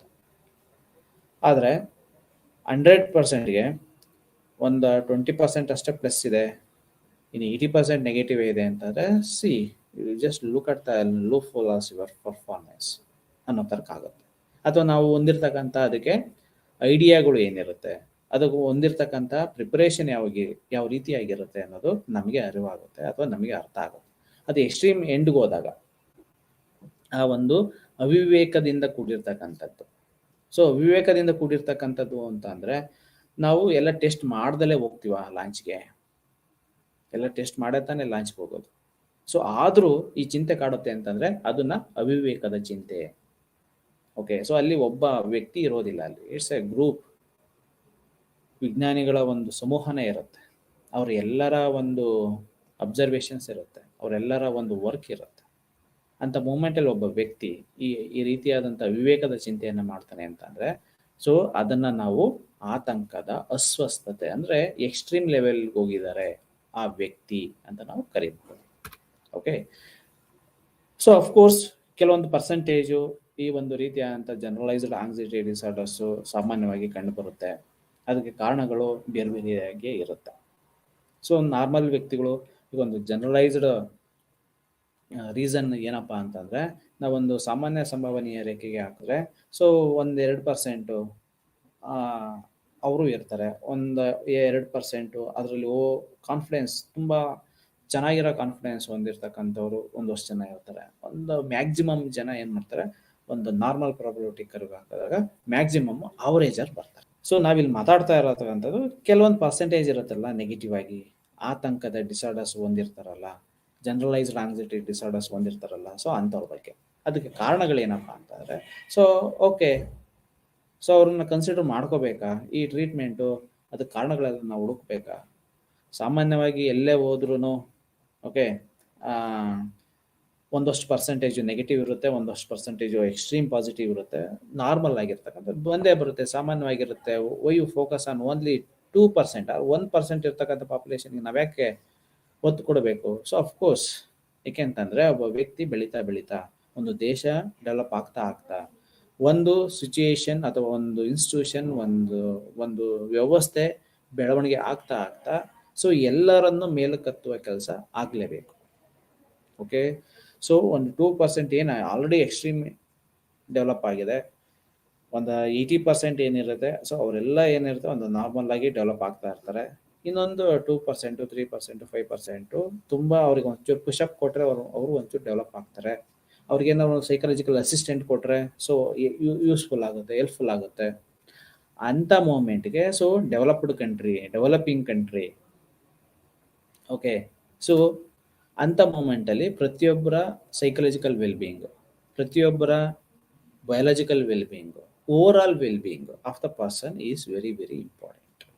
ಓಕೆ, ಸೊ ಹುಟ್ಟಿದ ನಂತರ ಬಂದಿರತಕ್ಕಂಥ ಏನು ಅಥವಾ ಆಗ್ತಕ್ಕಂಥ ಏನು ಡೆವಲಪ್ಮೆಂಟ್ ಏನಿರುತ್ತೆ in terms of biological, in terms of cognitive, in terms of social, ಎಲ್ಲ ವೆಲ್ಬೀಯಿಂಗು ಒಬ್ಬ ವ್ಯಕ್ತಿಗೆ ಬಹಳ ಪ್ರಮುಖವಾಗುತ್ತೆ. ಏನಕ್ಕೆ ಅಂತಾರೆ, ಒಬ್ಬ ವ್ಯಕ್ತಿ ಈಸ್ ಎ ರಿಸೋರ್ಸ್. ಒಬ್ಬ ವ್ಯಕ್ತಿ ಒಂದು ಕುಟುಂಬಕ್ಕೆ, ಒಂದು ಸಮಾಜಕ್ಕೆ, ಒಂದು ದೇಶಕ್ಕೆ ಒಂದು ರಿಸೋರ್ಸ್ ಇದ್ದ ಹಾಗೆ ಆ ರಿಸೋರ್ಸನ್ನು ಯುಟಿಲೈಸ್ ಮಾಡ್ಕೊಳ್ತಕ್ಕಂಥದ್ದು ಅಲ್ಲಿನ ಒಂದು ಸಿಸ್ಟಮ್ನ ಕೆಲಸ. ಸೊ ಇಲ್ಲಿ ಜೈವಿಕ ಕಾರಣಗಳು, ಸೊ ಇಂಥದಕ್ಕೆ ಜೈವಿಕ ಕಾರಣಗಳು ಏನು ಅನ್ನೋದನ್ನ ಎಕ್ಸ್ಪ್ಲೇನ್ ಮಾಡ್ತಾ ಹೋಗ್ತಾರೆ. ಓಕೆ, ಸೊ ಈ ಜನರಲೈಸ್ಡ್ ಆಂಗ್ಸೈಟಿ ಡಿಸಾರ್ಡರ್ಸ್ ಯಾರಲ್ಲಿ ಇದು ಕಾಣಿಸ್ಕೊಳ್ಳುತ್ತೆ ಅಥವಾ ಕಾರಣ ಆಗಿರ್ತಕ್ಕಂಥ ಅಂಶಗಳು ಏನು ಅನ್ನೋದನ್ನ ಇಲ್ಲಿ ನೋಡೋದೇ ಆದರೆ, ಈ ಆನುವಂಶಿಕವಾಗಿ 15-20% ಹೆರಿಡಿಟಿ ಫ್ಯಾಕ್ಟರ್ ಇಂದ ಬರುತ್ತೆ ಅಂತ ಹೇಳ್ತಾರೆ. ಅದು paternal side, maternal side. Okay, so ನಮಗೆಲ್ಲ ಈ ಕ್ರೋಮೋಸೋಮ್ಸು, ಆ ಕ್ರೋಮೋಸೋಮ್ಸ್ಗಳ ಒಂದು ಕ್ಯಾರಿ ಫಾರ್ವರ್ಡು, ಅಂದರೆ ಡಬಲ್ ಇದ್ದಿತ್ತು ಹೇಗೆ ಒಂದು ಸಿಂಗಲ್ ಕ್ರೋಮೋಸೋಮು ಫ್ರಮ್ ಫೀಮೇಲಿಂದ ಒಂದು ಕ್ರೋಮೋಸೋಮ್ ಈಗೇನು ಒಂದು ಕಾಂಪೋನೆಂಟನ್ನು ರೆಪ್ರೆಸೆಂಟ್ ಮಾಡುತ್ತೆ. ಆ ಒಂದು ಮೇಲಾಟಗಳಲ್ಲಿ ಅಥವಾ ಒಂದು ಏನೋ ಅದು ಎಕ್ಸ್ಚೇಂಜ್ ಆಗುವಂಥ ಸಂದರ್ಭದಲ್ಲಿ ಆಗ್ತಕ್ಕಂಥ ಒಂದು ಇದು, ಅಲ್ಲಿ ಡಾಮಿನೆಂಟ್ ಮತ್ತು ರಿಸೆಸಿವ್ ಸೆಲ್ ಅಂತ ಬರುತ್ತೆ. ಯಾವುದು ಡಾಮಿನೆಂಟ್ ಇರುತ್ತೆ ಅದು ನೆಕ್ಸ್ಟ್ ಜನ್ರೇಷನ್ಗೆ ಕ್ಯಾರಿ ಫಾರ್ವರ್ಡ್ ಆಗುತ್ತೆ. ರಿಸೆಸಿವ್ ಅಂತಕ್ಕಂಥದ್ದು ಅದು ಯಾವಾಗಲೂ ರಿಸೆಸಿವ್ ಆಗೇ ಇರುತ್ತಾ? ಇಲ್ಲ. ಸೊ ಯಾವುದೋ ಒಂದು ಜನ್ರೇಷನಲ್ಲಿ ಅದು ಡಾಮಿನೆಂಟ್ ಆಗುತ್ತೆ. ಆ ಡಾಮಿನೆಂಟ್ ಆಗಿರ್ತಕ್ಕಂಥ ಕ್ಯಾರೆಕ್ಟರಿಸ್ಟಿಕ್ಸು ಅಲ್ಲಿ ಡೆವಲಪ್ ಆಗ್ತಾ ಹೋಗುತ್ತೆ. ಸೊ ಇಲ್ಲಿ ಡಾಮಿನೆಂಟ್ ಅಂತಕ್ಕಂಥದ್ದು ಕೇವಲ ಪಾಸಿಟಿವ್ ಅಂತ ಅಲ್ಲ, ನೆಗೆಟಿವ್ ಆದರೂ ಆಗಿರಬಹುದು, ನೆಗೆಟಿವ್ ಕ್ಯಾರೆಕ್ಟರಿಸ್ಟಿಕ್ಸ್ ಆಗಿರ್ಬೋದು, ಅದೇ ಡಾಮಿನೆಂಟ್ ಆಗಿರಬಹುದು. ಓಕೆ, ಸೊ ಇಲ್ಲಿ ಡಾಮಿನೆಂಟ್ ಅಂತ ಅಂದರೆ ಆ ಒಂದು ಪ್ರೋಸೆಸ್ನಲ್ಲಿ, ಓಕೆ, ಆ ಕನ್ಸೆಪ್ಷನ್ ಪ್ರೋಸೆಸ್ನಲ್ಲಿ ಇರ್ತಕ್ಕಂತಹ ಡಾಮಿನೆಂಟ್ ಮತ್ತು ರೆಸೆಸಿವ್, ಅದರಲ್ಲಿ ಇರ್ತಕ್ಕಂಥ ಕಂಟೆಂಟು ಪಾಸಿಟಿವ್ ನೆಗೆಟಿವ್, ಆ DNA ಏನು ಕ್ಯಾರಿ ಮಾಡುತ್ತೆ ಒಂದು ಸೆಲ್ಲಲ್ಲಿ ಇರ್ತಕ್ಕಂಥ DNA ಎಂತಹ ಇನ್ಫಾರ್ಮೇಶನ್ ಅನ್ನ ಕ್ಯಾರಿ ಮಾಡಿದೆ, ಅದು ಇರ್ತಕ್ಕಂಥ ಇನ್ಫಾರ್ಮೇಶನ್ ಪಾಸಿಟಿವ್ ಸೈಡ್ ಇದೆಯಾ, ನೆಗೆಟಿವ್ ಸೈಡ್ ಇದೆಯಾ, so that is different. But ಈ ಡಾಮಿನೆಂಟ್ ಮತ್ತು ರಿಸೆಸಿವ್ ಸೆಲ್ ಅಂತ ಏನಿರುತ್ತೆ, ಆ ಸೆಲ್ಗಳು ಏನು ಇನ್ಫಾರ್ಮೇಶನ್ ಅನ್ನ ಕ್ಯಾರಿ ಫಾರ್ವರ್ಡ್ ಮಾಡ್ತವೆ, ಅಂತಹ ಗುಣಲಕ್ಷಣಗಳು ನೆಕ್ಸ್ಟ್ ಜನರೇಷನ್ಗೆ ಅದು ಅಪಿಯರ್ ಆಗ್ತಾ ಹೋಗುತ್ತೆ. ಓಕೆ, ಸೊ ಇಷ್ಟು ಅನುವಂಶಕವಾಗಿ ಬರ್ತಕ್ಕಂಥದ್ದು. ಸೊ ಇಲ್ಲಿ 15-20% ಶೇಕಡ. ಸೊ ಈಗ ಒಂದು 100 ಜನ ಯಾರೆಲ್ಲ ಈ ಜನರಲೈಸ್ಡ್ ಆಂಗ್ಸೈಟಿ ಡಿಸಾರ್ಡರ್ಸ್ ಅನ್ನ ಹೊಂದಿದ್ದಾರೆ, ಅಂಥವರನ್ನ 100 ಜನದಲ್ಲಿ ನಾವು ಅಧ್ಯಯನ ಮಾಡಿದ್ರೆ ಅವರಲ್ಲಿ 15-20% ಅನುವಂಶಿಕ ಕಾರಣಗಳು ಕಾರಣ ಆಗುತ್ತೆ. ಅನುವಂಶಿಕವಾಗಿ ಬಂದಿರತಕ್ಕಂಥ ಗುಣಲಕ್ಷಣಗಳು ಆಡ್ ಆಗಿದೆ. ಓಕೆ, ಸೊ ಅವ್ರ ಫ್ಯಾಮಿಲಿನಲ್ಲಿ ಯಾರಿಗೋ ಇತ್ತು, ಫೆಟರ್ನಲ್ಲೋ ಮೆಟರ್ನಲ್ಲೋ ಯಾರೋ ಒಂದು ಸೈಡ್ ಎಷ್ಟೋ ಜನರೇಷನ್ ಅಲ್ಲಿ ಇತ್ತು, ಅದು ಇವ್ರಿಗೆ ಡೆವಲಪ್ ಆಗಿರಬಹುದು. ಓಕೆ, ಸೊ ಇವೆಲ್ಲ ಅಧ್ಯಯನಗಳಿಂದ ಕಂಡು ಬಂದಿರತಕ್ಕಂತಹ ಮಾಹಿತಿಗಳು. ಓಕೆ, ನೆಕ್ಸ್ಟ್ ನರ ರಾಸಾಯನಿಕ. ಸೊ ಇಲ್ಲಿ ಸೆಲ್ಗಳು, ನ್ಯೂರಾನ್ಗಳು ಇರುತ್ತೆ, ನರವಾಹಕಗಳು, ಅದರಲ್ಲಿ ಕೆಮಿಕಲ್ ಇರುತ್ತೆ, ಎಲೆಕ್ಟ್ರಿಕಲ್ ಕಾಂಪೊನೆಂಟ್ಗಳು ಇರುತ್ತೆ. ಓಕೆ, ಹಾರ್ಮೋನಲ್ ಡೆವಲಪ್ಮೆಂಟ್ ಏನಾಗ್ತಾ ಇರುತ್ತೆ, ಅದರಲ್ಲಿ ಉತ್ಪಾದನೆ ಆಗಿರ್ತಕ್ಕಂತಹ ಕೆಲವೊಂದು ಕಾಂಪೊನೆಂಟ್ಗಳು, ಕೆಮಿಕಲ್ ಕಾಂಪೊನೆಂಟ್ಗಳು, ಅದರಲ್ಲಿ ವೇರಿಯೇಷನ್ಸ್ಗಳು ಏನಾದರೂ ಆದರೆ, ಸೊ ಎಲ್ಲದು ನಾರ್ಮಲ್ ಆಗಿ ಪ್ರೊಡಕ್ಷನ್ ಆಗುತ್ತಾ? Okay, DNA 4 basic component, chemical component ಇಂದ ಫಾರ್ಮ್ ಆಗುತ್ತೆ ಅಂತ ಹೇಳ್ತಾರೆ. ಸೊ ಎಲ್ಲದು ಅದಕ್ಕೆ ಪ್ರಪೋರ್ಷನೇಟ್ ಏನಿರುತ್ತೆ ಅಷ್ಟು ಪ್ರಪೋರ್ಷನೇಟ್ಸ್ ಅಲ್ಲಿ ಎಲ್ರಿಗೂ ಪ್ರೊಡಕ್ಷನ್ ಅದು ಪ್ರೊಡ್ಯೂಸ್ ಆಗುತ್ತಾ? ಅದರಲ್ಲಿ ಏನಾದ್ರು ವೇರಿಯೇಷನ್ ಆಗುತ್ತೆ. ಅದೇ ರೀತಿ ಈ ಎಲೆಕ್ಟ್ರಿಕಲ್ ಅಂಡ್ ಕೆಮಿಕಲ್ ಕಾಂಪೊನೆಂಟ್ ಅಲ್ಲಿ ಆಗ್ತಕ್ಕಂಥ ಬದಲಾವಣೆಗಳು. ಸೊ ಈ ರೀತಿ ಆಗಿರ್ತಕ್ಕಂಥ ಬದಲಾವಣೆಗಳು ಅಥವಾ ವೇರಿಯೇಷನ್ಸ್ಗಳು, ವೇರಿಯಂಟ್ಗಳು ನೆಕ್ಸ್ಟ್ ಜನರೇಷನ್ ಮೇಲೆ ಸೊ ತನ್ನದೇ ಆದಂತಹ ಪ್ರಭಾವವನ್ನು ಬೀರುತ್ತೆ. ಅದೇ ರೀತಿ ಈಗ ನಮ್ಮಲ್ಲಿ ಆಗ್ತಕ್ಕಂಥ ಬದಲಾವಣೆಗಳು, hormonal changes due to again extraneous variable. ಆ ಹಾರ್ಮೋನಲ್ ಚೇಂಜಸ್ ಏನಾದ್ರು ಒಂದು ಎಲಿಮೆಂಟು ಅನುವಂಶಿಕವಾಗಿ ಬಂದಿದ್ರೆ, ಓಕೆ, ಸೊ ಫಾರ್ ಎಕ್ಸಾಂಪಲ್ ಒಂದು ಉದಾಹರಣೆ, ಸಾಮಾನ್ಯ ಉದಾಹರಣೆ, ಈಗ ಥೈರಾಯ್ಡ್ ಡಿಫಿಷಿಯನ್ಸಿ ಅಂತ ಕರೀತಾರೆ. ಅದು ಕಡಿಮೆ ಆದರೆ ಏನಾಗಿರುತ್ತೆ, ಅದು ಹೆಚ್ಚಾದರೆ ಥೈರಾಯ್ಡು, ಸೊ ಏನಾಗುತ್ತೆ, ರೀಸನ್ಸ್. ಸೊ ಅಂತಹ ಒಂದು ಡಿಫಿಷಿಯನ್ಸಿ, ಥೈರಾಯ್ಡ್ ಡಿಫಿಷಿಯನ್ಸಿ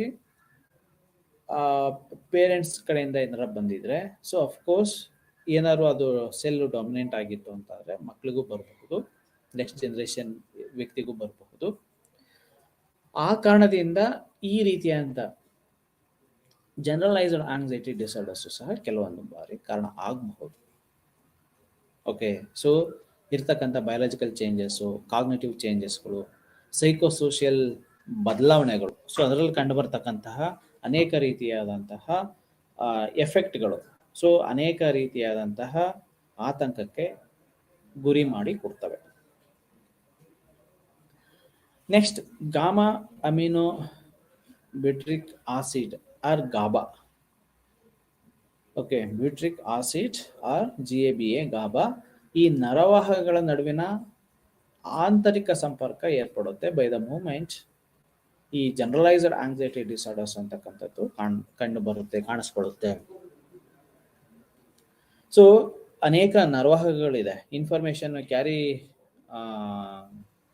ಫಾರ್ವರ್ಡ್ ಆಗ್ತಾ ಹೋಗುತ್ತೆ from one cell to another cell, one neuron to another cell, ascending ಮತ್ತೆ ಡಿಸೆಂಡಿಂಗ್. ಅಂತ ಸಂದರ್ಭದಲ್ಲಿ ನರವಾಹಕಗಳು ಏನು ಇನ್ಫಾರ್ಮೇಶನ್ ಅನ್ನ ಒತ್ತು ಹೋಗ್ತವೆ, ಅದರಲ್ಲಿ ಏನಾದ್ರು ಆಗ್ತಕ್ಕಂಥ ಕ್ಲಾಶಸ್ಗಳು, ಇಂಟರ್ನಲ್ ಲಿಂಕ್ಸ್, ಆ ಇಂಟರ್ನಲ್ ಲಿಂಕ್ಸ್ ಮತ್ತೆ ಅದರಲ್ಲಿ ಆಗ್ತಕ್ಕಂಥ ಕ್ಲಾಶಸ್ಗಳು, ಅದರಲ್ಲಿ ಆಗ್ತಕ್ಕಂಥ ಏರುಪೇರುಗಳು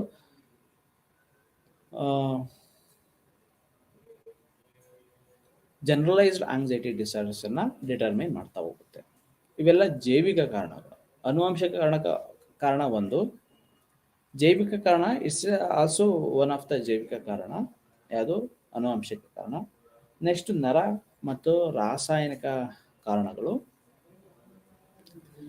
ಹಾರ್ಮೋನಲ್ ಚೇಂಜಸ್ಸು, ಬದಲಾವಣೆಗಳು ಅಂದರೆ ಏರಿಳಿತಗಳು, ಮತ್ತೆ ಈ ಗಾಬಾ ನರವಾಹಕಗಳ ನಡುವಿನ ಒಂದು ಆಂತರಿಕ ಸಂಪರ್ಕ. ಈ ಗಾಬಾ ವ್ಯವಸ್ಥೆಯಲ್ಲಿ ಏರುಪೇರು ಏನಾದರೂ ಆದಾಗ ಈ ಒಂದು generalised anxiety disorders, mood swings, so ಈ ಥರದ್ದೆಲ್ಲ ಕಂಡು ಬರುತ್ತೆ ಅಂತ ಅಧ್ಯಯನಗಳಿಂದ ಸಾಬೀತಾಗಿದೆ. ಸೊ ಆ ಕಾರಣಕ್ಕೆ ಈ 3 ಕಾರಣಗಳು ಜೈವಿಕ ಕಾರಣಗಳಾಗುತ್ತೆ ಫಾರ್ ಜನರಲೈಸ್ಡ್ ಆಂಗ್ಸೈಟಿ ಡಿಸಾರ್ಡರ್ಸ್ಗೆ. ಮನೋವಿಶ್ಲೇಷಣಾ ದೃಷ್ಟಿಕೋನ. ಇನ್ನೊಂದು ಡೈರೆಕ್ಷನ್ ಇದೆ, ಇನ್ನೊಂದು ಅನಾಲಿಸಿಸ್ ಇದೆ, ಅದು ಸೈಕೋಅನಾಲಿಟಿಕಲ್ ಪರ್ಸ್ಪೆಕ್ಟಿವ್. ಈ GAD ಜನರಲೈಸ್ಡ್ ಆಂಗ್ಸೈಟಿ ಡಿಸಾರ್ಡರ್ಸ್ ಬೆಳೆಯಲು ಇದ್ ಮತ್ತು ಈಗೋ ನಡುವಿನ ಘರ್ಷಣೆಗಳು ಕಾರಣ. ನಮ್ಮ ಚೇತನ ಸುಪ್ತ ಚೇತನದಲ್ಲಿ ಅನೇಕ ವಿಷಯಗಳು ಇರ್ತಾವೆ. ಇದ್ದಂತ ಅಂದ್ರೆ ಈಗ ತಕ್ಷಣಕ್ಕೆ ಬೇಕು, ಈಗೋ ಅಂತ ಅಂದ್ರೆ ಸೊ ಈಗೋ ಅದನ್ನ ತುಲನಾತ್ಮಕವಾಗಿ ಮಾಡಿ ಅದು ಬೇಕೋ ಬೇಡವೋ ಅನ್ನೋದು ಆಮೇಲೆ ಡಿಸೈಡ್ ಆಗುತ್ತೆ. ಈಗ ನನಗೆ ಹಸುವಾಗಿದೆ, ಸೊ ಇಲ್ಲಿ ಏನಾದ್ರು ಒಂದು ವಸ್ತು ಇದೆ ತಿನ್ನೋದು, ಈಟಬಲ್ ಥಿಂಗ್ಸ್ ಅಂತಿದೆ ಅಂತಂದ್ರೆ ಸೊ ಅದನ್ನ ತಿಂದ್ಬಿಡ್ಬೋದು. ಸೊ ಎದುರಿಗೆ ಯಾರಿದ್ದಾರೆ, ಯಾರು ಅಬ್ಸರ್ವ್ ಮಾಡ್ತಾ ಇದ್ದಾರೆ, ಅಥವಾ ಏನಾಗ್ತಾ ಇದೆ, ಸೊ ಇಲ್ಲಿ ತಿನ್ಬಹುದಾ ತಿನ್ಬಾರ್ದಾ ಅನ್ನೋದು ಯಾವುದು ಯೋಚನೆ ಬರೋದಿಲ್ಲ. ಸಡನ್ ಆಗಿ ತಿನ್ನುವಂಥದ್ದು. ಹಸಿವಾಗಿದೆ, ತಿನ್ಬೇಕು ಅಂತ ಅನ್ಸಿದೆ, ತಿನ್ನೋದು. ಅದು ಸಮಯ ಆಗಲಿ, ಸಂದರ್ಭ ಆಗಲಿ, ಒಂದು ಸ್ಥಳವಾಗಲಿ, ಯಾವುದು ಸಹ ಯೋಚನೆ. ಈಗ ಇಟ್ಸ್ ಲೈಕ್ ಎ ಚಿಕ್ಕ ಮಕ್ಕಳು ಅನ್ನತ್ತ. ಓಕೆ, ಸೊ ಚಿಕ್ಕ ಮಕ್ಕಳು ಹಸುವಾಗಿದೆ ಅಂತಂದ್ರೆ ಕೈಗೆ ಏನ್ ಸಿಗ್ತಾವೋ, ಏನ್ ಸಿಕ್ಕುತ್ತೋ ಅದನ್ನ ತಿಂತಾರೆ.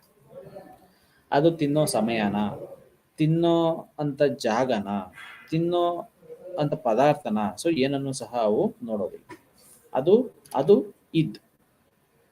ಓಕೆ, ಸೊ ಇಲ್ಲಿ ಈಗೋ ಹಸಿವಾಗಿದೆ ರೈಟ್ ನಾವು, ನಾನು ಅದನ್ನು ತಿನ್ನಬಹುದಾ, ಓಕೆ ತಿನ್ನೋ ಅಂತ ಸಮಯನ, ಅಥವಾ ಯಾರು ಸರೌಂಡಿಂಗ್ಸ್ ಏನಿದೆ, ಏನ್ ನಡೀತಾ ಇದೆ ಅದ್ರ ಬಗ್ಗೆ ಎಲ್ಲ ಅವೇರ್ನೆಸ್, ಅದನ್ನ ತುಲನಾತ್ಮಕ ಮಾಡಿ ಈಗ ಸೇವನೆ ಮಾಡಬಹುದ ಆಹಾರವನ್ನ ಅಥವಾ ಬೇಡವಾ, ಸೊ ಇದನ್ನೆಲ್ಲ ಆಲೋಚನೆ ಮಾಡಿ ಆ ಒಂದು ಪ್ರೋಸೆಸ್ಗೆ ಎಳಿತೀವಲ್ಲ, ಅದನ್ನ ಈಗೋ, ಅಂತಹ ಡಿಸಿಷನ್ ಅನ್ನ ತೆಗೆದುಕೊಳ್ತೀವಲ್ಲ, ಸೊ ಅದೆಲ್ಲ ಈಗೋ. ಸೊ ಕೆಲವೊಂದು ಬಾರಿ ಇವುಗಳ ನಡುವೆ ಘರ್ಷಣೆ ಆಗುತ್ತೆ. ಇದಕ್ಕೆ ಕಾರಣ ನಮ್ಮ ಚೇತನ ಮತ್ತು ಸುಪ್ತ ಚೇತನದಲ್ಲಿ ಅನೇಕ ವಿಷಯಗಳು ಇರುತ್ತೆ, ಅನೇಕ ವಿಷಯಗಳನ್ನ ಅದು ಫಾರ್ಮ್ ಮಾಡ್ತಾ ಇರುತ್ತೆ. ಅಂತ ಸಂದರ್ಭದಲ್ಲಿ ಸೊ ಈ ಒಂದು ಆಂತರಿಕ ಘರ್ಷಣೆಗಳು ಒಳಪಟ್ಟಾಗ ಸೊ ಈ ಒಂದು GAD ಜನರಲೈಸ್ಡ್ ಆಂಗ್ಸೈಟಿ ಡಿಸಾರ್ಡರ್ಸ್ ಬೆಳವಣಿಗೆಗೆ ಕಾರಣ ಆಗುತ್ತೆ. ಈಗ ತಿನ್ಬೇಕೋ ಬೇಡವೋ, ಹಸುವಾಗಿದೆ, ಅಥವಾ ಈಗೋ ಅಂದ್ರೆ ಚೇತನದ ಮುಖಾಂತರ ಅದನ್ನ ಯೋಚನೆ ಮಾಡುವಂಥದ್ದು. ಸೊ ಇವುಗಳ ನಡುವೆ ತಿನ್ಬೇಕೋ ಬೇಡವೋ, ಹಸುವಾಗಿದೆ, ಇದನ್ನ ನಿವಾರಿಸ್ಕೋಬೇಕೋ ಬೇಡವೋ, ಸೊ ಯಾರಲ್ಲಿ ಗೊಂದಲ ಇರುತ್ತೆ, ಯಾರು ಈಗ ತಿನ್ನುವಂತ ಸಮಯನ ಯೋಚನೆ ಮಾಡ್ಕೊಂಡು ಕೂತ್ಕೊಳ್ತಾರೆ, ಅಥವಾ ಆ ಮೆಂಟಾಲಿಟಿ ಏನಿರುತ್ತೆ, ಸೊ ಆ ಒಂದು ಮನೋ ಅನಾಲಿಟಿಕಲ್ ಪ್ರಾಸ್ಪೆಕ್ಟ್ ಪ್ರಕಾರ ಯಾರಿಗೆ ಈ ರೀತಿಯಾದ ಗೊಂದಲ ಇರುತ್ತಲ್ಲ, ಈಗೋ ಮತ್ತು ಇದನ್ನ ನಡುವೆ ಇರ್ತಕ್ಕಂಥ ಗೊಂದಲ, ಸೊ ಅಂತ ಗೊಂದಲ ಇರೋರಲ್ಲಿ ಈ ಒಂದು GAD ಬೆಳವಣಿಗೆ ಆಗುತ್ತೆ ಸಾಮಾನ್ಯವಾಗಿ. ಸೊ ಈ ಚೇತನಗಳ ನಡುವಿನ ತಿಕ್ಕಾಟ ಒತ್ತಡಕ್ಕೆ ಕಾರಣವಾಗುತ್ತೆ ಅನ್ನೋದು ಮನೋವಿಶ್ಲೇಷಣಾವಾದ. ಚೇತನಗಳ ನಡುವಿನ ಅಂದ್ರೆ ಚೇತನ, ಸುಪ್ತ ಚೇತನ, ಸೊ ಇವುಗಳ ನಡುವೆ ಇರ್ತಕ್ಕಂಥ ಗುದ್ದಾಟ, ಕಲ್ಲಾಟ, ಯಾವುದನ್ನ ಮಾಡಬೇಕು, ಯಾವುದನ್ನ ಮಾಡಬಾರ್ದು, ಆಲೋಚಿಸಿ ಮಾಡಬೇಕಾ ಅಥವಾ ಆಲೋಚನೆ ಮಾಡ್ದಲ್ಲೇ ಮಾಡಬೇಕಾ. ಸೊ ಯಾರಿಗೆ ಕ್ಲಿಯರ್ ಕಟ್ ಪಿಕ್ಚರ್ಸ್ ಇದೆ, ಅವ್ರು ಏನನ್ನ ಮಾಡಬೇಕು, ಹೇಗೆ ಮಾಡಬೇಕು, ಅದೆಲ್ಲ ದೇ ಆರ್ ಕ್ಲಿಯರ್. ಏನು ಮಾಡಬೇಕು, ಏನು ಮಾಡಬಾರ್ದು, ಎಷ್ಟು ಮಾಡಬೇಕು, ಎಲ್ಲಿ ಮಾಡಬೇಕು. ಯಾರಿಗೆ ಈ ರೀತಿಯಾದ ಗೊಂದಲ ಇರುತ್ತೆ, ಸೊ ಅಂಥವರಲ್ಲಿ ಈ ಜನರಲೈಸ್ಡ್ ಆಂಗ್ಸೈಟಿ ಡಿಸಾರ್ಡರ್ಸ್ಗಳು ಕಂಡು ಬರುತ್ತೆ ಅಂತ ಹೇಳ್ತಾರೆ. ಬಟ್ ಇದನ್ನ ಈ ವಾದ ಏನಿದೆಯಲ್ಲ, ಇದ್ದು ಮತ್ತು ಈಗೋ ನಡುವಿನ ಘರ್ಷಣೆಯಿಂದ ಈ GAD ಆಗುತ್ತೆ ಅಂತದ್ದು, ಇದನ್ನು ನೈದಾನಿಕವಾಗಿ ಅಥವಾ ನೈದಾನಿಕ ಶಾಸ್ತ್ರ ಈ ಒಂದು ವಾದವನ್ನ ಒಪ್ಪೋದಿಲ್ಲ. ಅದೇ ಬೇರೆ ಆಸ್ಪೆಕ್ಟು. ನೀವು ಹೇಳ್ತಾ ಇರ್ತಕ್ಕಂಥ psycho analytical way is completely different. ಈ ಜನರಲೈಸ್ಡ್ ಆಂಗ್ಸೈಟಿ ಡಿಸಾರ್ಡರ್ಸ್ಗೆ ಈ ವಾದ ಅಂದ್ರೆ ಈ ಏನು ಮನೋವಿಶ್ಲೇಷಣಾವಾದ ಇದೆಯಲ್ಲ, ಈ ಮನೋವಿಶ್ಲೇಷಣಾವಾದ ಇದಕ್ಕೆ ಅಪ್ಲಿಕೇಬಲ್ ಆಗೋದಿಲ್ಲ ಅಂತ ಅದನ್ನ ಡಿನೈ ಮಾಡ್ತಾರೆ.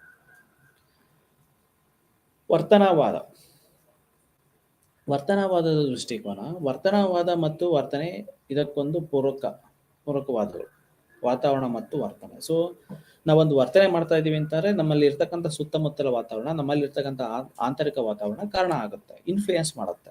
ಅದಕ್ಕೆ ತಕ್ಕಂತೆ ನಾವು ವರ್ತನೆಗಳನ್ನು ನಾವು ತೋರಿಸ್ತಾ ಹೋಗ್ತೀವಿ. ಸುತ್ತಮುತ್ತಲಿನ ಪರಿಸರ ಒತ್ತಡಕ್ಕೆ ದಾರಿ ಮಾಡಿಕೊಟ್ಟರೆ ನಮ್ಮ ವರ್ತನೆಯು ಅದಕ್ಕೆ ಪೂರಕವಾಗಿ ಸ್ಪಂದಿಸುತ್ತೆ.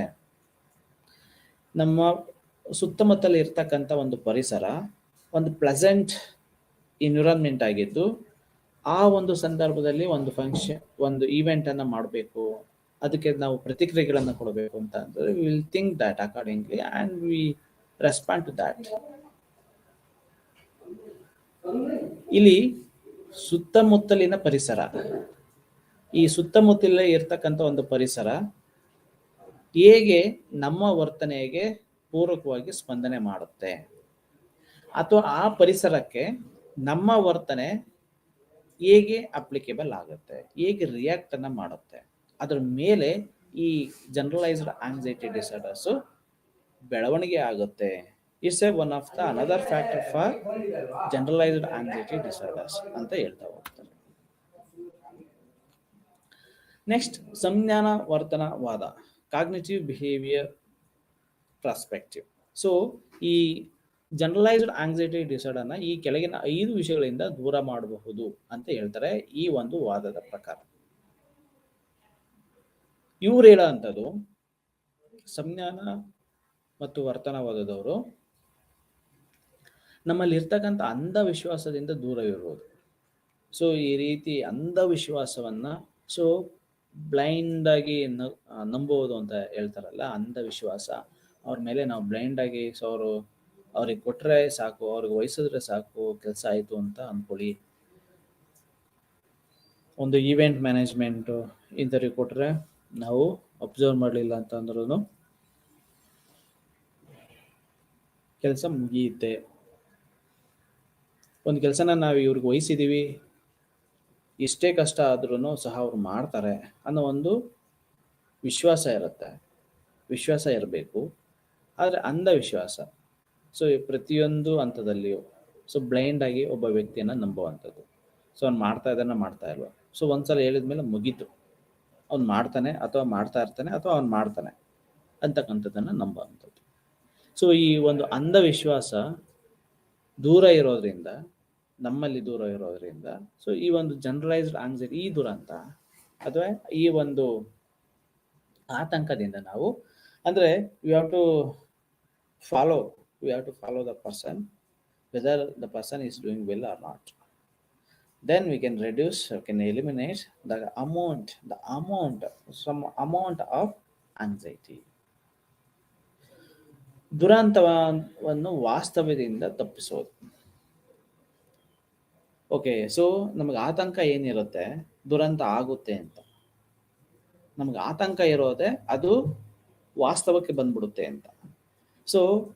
ಆ ದುರಂತ ಏನಾದ್ರು ಆಗುತ್ತೆ ಅಂತ ಇರುತ್ತಲ್ಲ, ನಮ್ಮ ಕಲ್ಪನೆ ಇರುತ್ತಲ್ಲ, ಅದರಿಂದ ಆಗದಂತೆ ನಾವೇನಾರ ತಪ್ಪಿಸ್ಬಿಟ್ರೆ, ವಾಸ್ತವದಿಂದ ಅದು ಆಗದಂತೆ ತಪ್ಪಿಸ್ಬಿಟ್ರೆ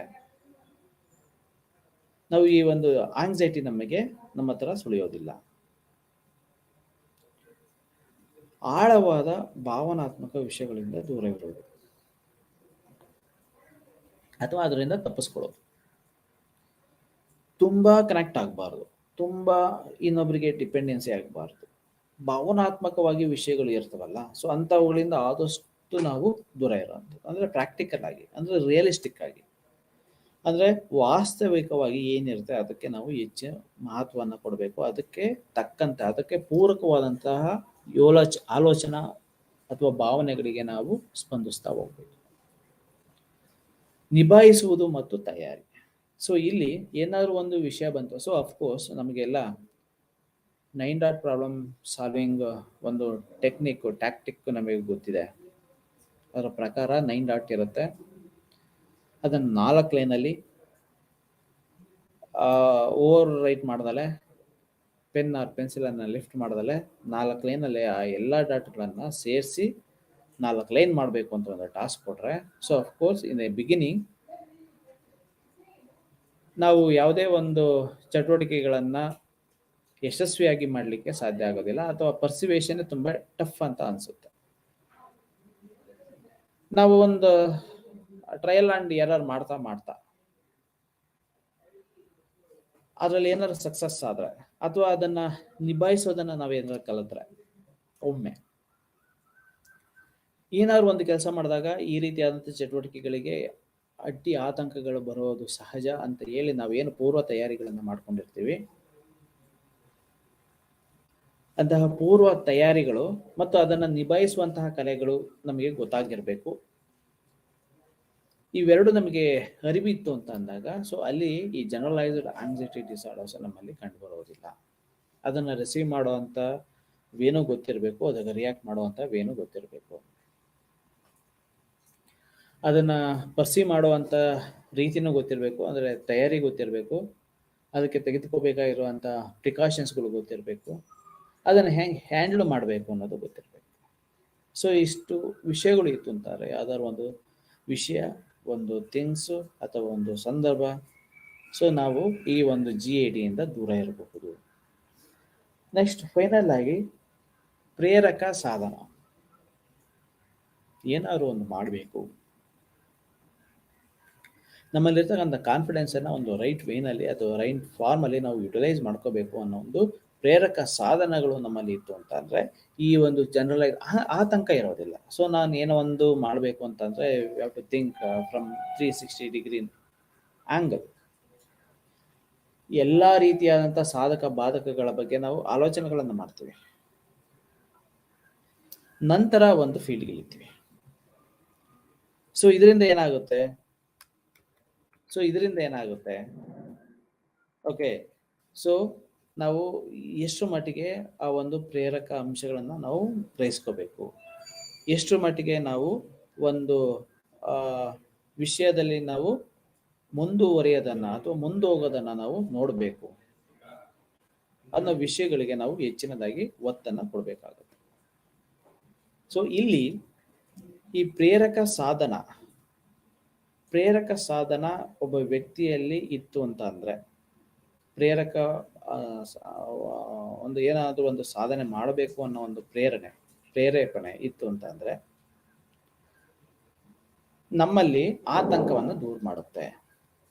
ಏನಕ್ಕೆ ಅಂತಾರೆ, ಅದಕ್ಕೆ ಪೂರ್ವಪರ, ಅದನ್ನ ನಿಭಾಯಿಸೋದ್ರಿಂದ ಇರಬಹುದು, ಅದನ್ನ ತಯಾರಿ ಮಾಡೋದ್ರಿಂದ ಇರಬಹುದು, ಅದಕ್ಕೆ ಪ್ರಿಪ್ರೇಷನ್ ಇಂದ ಇರಬಹುದು, ಎಲ್ಲದಕ್ಕೂ ನಾವು ಪೂರಕವಾದಂತಹ ಗಮನವನ್ನು ಹರಿಸೋದ್ರಿಂದ ನಮ್ಮಲ್ಲಿ ಇರ್ತಕ್ಕಂಥ ಆತಂಕವನ್ನ ಕಡಿಮೆ ಮಾಡಬಹುದು. ಆತಂಕ ಕಡಿಮೆ ಆಯ್ತು ಅಂತಂದ್ರೆ ಸೊ ಅದು ಎಕ್ಸ್ಟ್ರೀಮ್ ಲೆವೆಲ್ಗೆ ಹೋಗೋದನ್ನ ನಾವು ತಪ್ಪಿಸಬಹುದು. ಇದಕ್ಕೆ ಇರ್ತಕ್ಕಂತಹ ಟ್ರೀಟ್ಮೆಂಟ್ ಜನರಲೈಸ್ಡ್ ಆಂಗ್ಸೈಟಿ ಡಿಸಾರ್ಡರ್ಸ್ಗೆ ಇರ್ತಕ್ಕಂಥ ಒಂದು ಚಿಕಿತ್ಸೆ.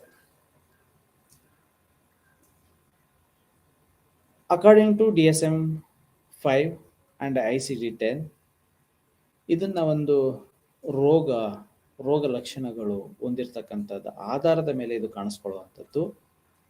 ಸೊ ಯಾವಾಗ ಇದು ರೋಗ ಅಂತ ಕಾಣಿಸ್ಕೊಳ್ಳುತ್ತೆ ಅಥವಾ ಆ ಕ್ಯಾಟಗರೀಸ್ಗೆ ಯಾವ್ದೆಲ್ಲ ಬರುತ್ತೆ, it can be treatable. We can treat the persons who have these kind of characteristics or symptoms. So ಇಲ್ಲಿ generalized anxiety disorders also one of the disorders which comes under the treatment. ಅದರಲ್ಲಿ ಪ್ರಮುಖವಾಗಿ ಬರುವಂಥದ್ದು ಅದರ treatment ಸಂಜ್ಞಾನ ವರ್ತನ ಚಿಕಿತ್ಸೆ, cognitive behaviour therapy. ಏನು ಸಂಜ್ಞಾನ ವರ್ತನ ಚಿಕಿತ್ಸೆ, cognitive behaviour therapy ಅಂತ ಅಂದ್ರೆ, ನಾವು ನಮ್ಮ ವರ್ತನೆಯಲ್ಲಿ ಏನೋ ಒಂದು ವ್ಯಕ್ತಪಡಿಸ್ತಾ ಹೋಗ್ತಾ ಇದ್ದೀವಿ, ಆತಂಕವನ್ನ ತೋರ್ಪಡಿಸ್ಕೊಳ್ತಾ ಹೋಗ್ತಾ ಇದ್ದೀವಿ, ಅದು ನಮಗೆ ಪದೇ ಪದೇ ಕಂಡು ಬರ್ತಾನೆ ಇರುತ್ತೆ, ಕಂಡು ಬಂದಿದೆ ಅನ್ನೋದೇ ಆದ್ರೆ ಸೊ ಅದು ನಮ್ಮ ಸಂಜ್ಞಾನದಲ್ಲಿ ಆಳವಾಗಿ ಬೇರೂರಿರುತ್ತೆ. ನಮಗೆ ಕನಸುಗಳು ಬೀಳುತ್ತೆ. ಯಾವ ಆಧಾರದ ಮೇಲೆ ಬೀಳುತ್ತೆ ಅಂತಾರೆ, ನಮ್ಮಲ್ಲಿ ಇರ್ತಕ್ಕಂಥ ಸಂಜ್ಞಾನ, ನಮ್ಮಲ್ಲಿ ಇರ್ತಕ್ಕಂಥ ಒಂದು ನಿರೀಕ್ಷೆಗಳು, ನಮ್ಮ ವರ್ತನೆಯಲ್ಲಿ ಏನಾದ್ರು ಅದು ಡಿಸ್ಪ್ಲೇ ಆಗ್ತಾ ಇದೆ, ಅದಕ್ಕೆ ಕಾರಣ ನಮ್ಮಲ್ಲಿ ಇರ್ತಕ್ಕಂಥ ಒಂದು ಸಂಜ್ಞಾನ. ಆ ಸಂಜ್ಞಾನ ನಮ್ಮಲ್ಲಿರ್ತಕ್ಕಂಥ ಕೆಲವೊಂದು ಮಾಹಿತಿಗಳು ಇರಬಹುದು, ನಮ್ಮಲ್ಲಿರ್ತಕ್ಕಂಥ ಕೆಲವೊಂದು ಎಬಿಲಿಟೀಸ್ಗಳು ಇರಬಹುದು, ಅಥವಾ ನಮ್ಮಲ್ಲಿರ್ತಕ್ಕಂಥ ಕ್ರಿಯೇಟಿವಿಟಿ ಇರಬಹುದು, ಅಥವಾ ಅನುಭವ ಇರಬಹುದು, ಅಥವಾ ಮಾಹಿತಿ ಇರಬಹುದು. ಈ ಮಾಹಿತಿ ಇರೋದ್ರಿಂದ ಒಂದು ಆತಂಕ ಬರ್ತಾ ಇದೆ, ನಮ್ಮಲ್ಲಿ ಪದೇ ಪದೇ ಆತಂಕ ಬರ್ತಾ ಇದೆ ಅಂತ ಅಲ್ಲಿ ಏನೋ ಲೂಪ್ ಹೋಲ್ಸ್ಗಳು ಇರಬಹುದು ಅಂತ ಒಂದು ಮಾಹಿತಿ ಇದೆ, ಅಥವಾ ಏನೋ ಪರ್ಫೆಕ್ಟ್ ಆಗಿಲ್ಲ ಅನ್ನೋ ತರಕ ಏನಾದ್ರು ಒಂದು ಆತಂಕ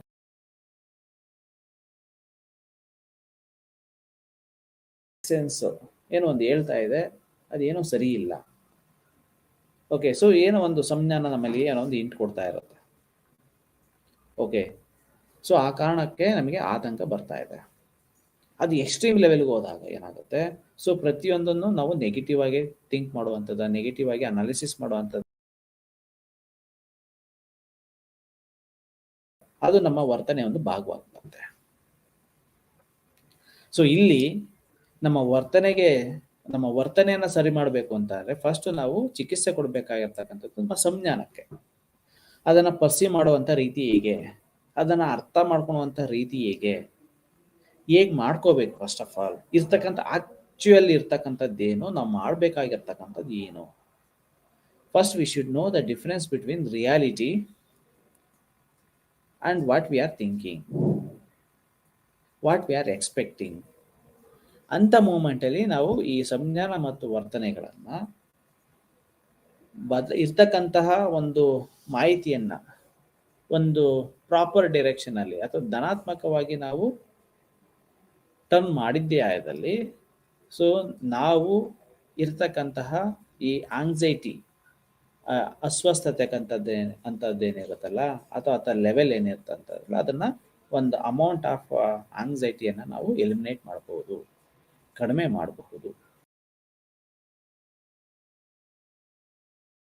ಅಂತ. ಸೊ ನಮ್ಮಲ್ಲಿ ಒಂದು ಥಿಂಕ್ ಮಾಡ್ತಾ ಇದೀವಿ, ಒಂದು ಯೋಚನೆ ಮಾಡ್ತಾ ಇದೀವಿ, ನಮ್ಮ ವರ್ತನೆ ನಮ್ಮ ಥಿಂಕಿಂಗ್ ಅಲ್ಲಿ ಕಾಣಿಸ್ಕೊಳ್ತಾ ಇದೆ, ನಮ್ಮ day to day life activities ನಲ್ಲಿ ಕಾಣಿಸ್ಕೊಳ್ತಾ ಇದೆ, ಬಯಾಲಜಿಕಲಿ ಅದು ಕಾಣಿಸ್ಕೊಳ್ತಾ ಇದೆ, ಒಂದು ಚಿಂತೆ ಅಥವಾ ಒಂದು ಆತಂಕ. ಯಾಕೆ ಕಾಣಿಸ್ಕೊಳ್ತಾ ಇದೆ? ಸೊ ಯಾವಾಗ್ಲೂ ಒಂದು ವರ್ಡನ್ನ ಯೂಸ್ ಮಾಡ್ತಾ ಇರ್ತೀವಿ, ಯಾವಾಗ್ಲೂ ಒಂದು ಥಾಟ್ ನಮ್ಮನ್ನ ಕಾಡ್ತಾ ಇರುತ್ತೆ. ಕಾರಣ ಏನಪ್ಪಾ ಅಂತಂದ್ರೆ ನಮ್ಮಲ್ಲಿ ಇರ್ತಕ್ಕಂಥ ಒಂದು ಇನ್ಫಾರ್ಮೇಶನ್, ಅದಕ್ಕೆ ರಿಲೇಟೆಡ್ ಆಗಿರ್ತಕ್ಕಂಥ ಒಂದು ಇನ್ಫಾರ್ಮೇಶನ್ ಎಲ್ಲಿ, ನಮ್ಮ ಸಂಜ್ಞಾನದಲ್ಲಿ.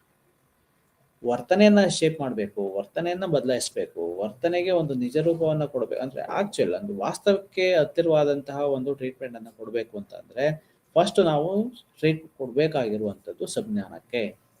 ಸಂಜ್ಞಾನ ಸರಿಯಾಗದ ಹೊರತು, ಸಂಜ್ಞಾನ ನಾವು ಪಾಸಿಟಿವ್ ಆಗಿ ಥಿಂಕ್ ಮಾಡದ ಹೊರತು ಒಂದು ವರ್ತನೆಯನ್ನ ಅಥವಾ ಒಂದು ಸನ್ನಿವೇಶ ಸಂದರ್ಭಗಳನ್ನ ನಮ್ಮಲ್ಲಿರ್ತಕ್ಕಂಥ ವರ್ತನೆ ಬದಲಾವಣೆ ಆಗೋದಿಲ್ಲ. ಇದು ಈ ಒಂದು ಟ್ರೀಟ್ಮೆಂಟ್ ನ ಒಂದು ಉದ್ದೇಶ. Next meditation. ಕೆಲವೊಂದು ಬಾರಿ ಮೆಡಿಟೇಷನ್ ಮಾಡಬೇಕಂದ್ರೆ ಡೀಪ್ ಬ್ರೀತಿಂಗ್ ತೆಗೆದುಕೋಬೇಕಾಗುತ್ತೆ, ಮಸಲ್ಸ್ ರಿಲ್ಯಾಕ್ಸೇಷನ್ ಟೆಕ್ನಿಕ್ಸ್ ತೆಗೆದುಕೋಬೇಕಾಗತ್ತೆ, ಅಂದ್ರೆ ಪ್ರಾಕ್ಟೀಸ್ ಮಾಡಬೇಕಾಗತ್ತೆ. ನಾವು ಯಾರು ಆಂಗ್ಸೈಟಿಗೆ ಒಳಗಾಗ್ತಾ ಇರ್ತೀವಿ, ಸ್ಟ್ರೆಸ್ಗೆ ಒಳಗಾಗ್ತಾ ಇರ್ತೀವಿ, ಸೊ ಯಾರು ಅಂತವ್ರು ಮೆಡಿಟೇಷನ್ ಅನ್ನ ಮಾಡ್ತಾ ಇರ್ತಾರೆ, ಓಕೆ, ಇದೊಂಥರ ಕಾಂಟ್ರಡಿಕ್ಟರಿ ಅನ್ನೋ ರೀತಿಯಾಗಿ ಆಗುತ್ತೆ. ಮೆಡಿಟೇಷನ್ ಮಾಡ್ತಾ ಇರ್ತಕ್ಕಂಥವ್ರು ಸಾಮಾನ್ಯವಾಗಿ ಥಿಂಕ್ ಅಂಡ್ ಆಕ್ಟ್ ಅನ್ನೋ ರೀತಿಯಾಗಿ ಕೆಲಸವನ್ನು ಮಾಡ್ತಾರೆ. ರ್ಯಾಷನಲ್ ಆಗಿ ಅವರು ಯಾವುದೇ ರೀತಿಯಾದಂಥ ನಿರ್ಧಾರ ಆಗಲಿ ಅಂಶಗಳಿಗಾಗಲಿ ಹೆಚ್ಚು ಗಮನವನ್ನು ಕೊಡೋದಿಲ್ಲ. ಸೊ ಇಲ್ಲಿ ಮೆಡಿಟೇಷನ್ ಯಾರು ಈ ಆಂಗ್ಸೈಟಿಗೆ ಒಳಗಾಗಿರ್ತಾರೆ, ಹೆಚ್ಚು ಆತಂಕಕ್ಕೆ ಒಳಗಾಗಿರ್ತಾರೆ, ಮೈಂಡ್ಫುಲ್ನೆಸ್ ಆಗಿ ಇರೋದ್ರಿಂದ ಜೊತೆಗೆ ಮೆಡಿಟೇಷನ್ ಮಾಡೋದ್ರಿಂದ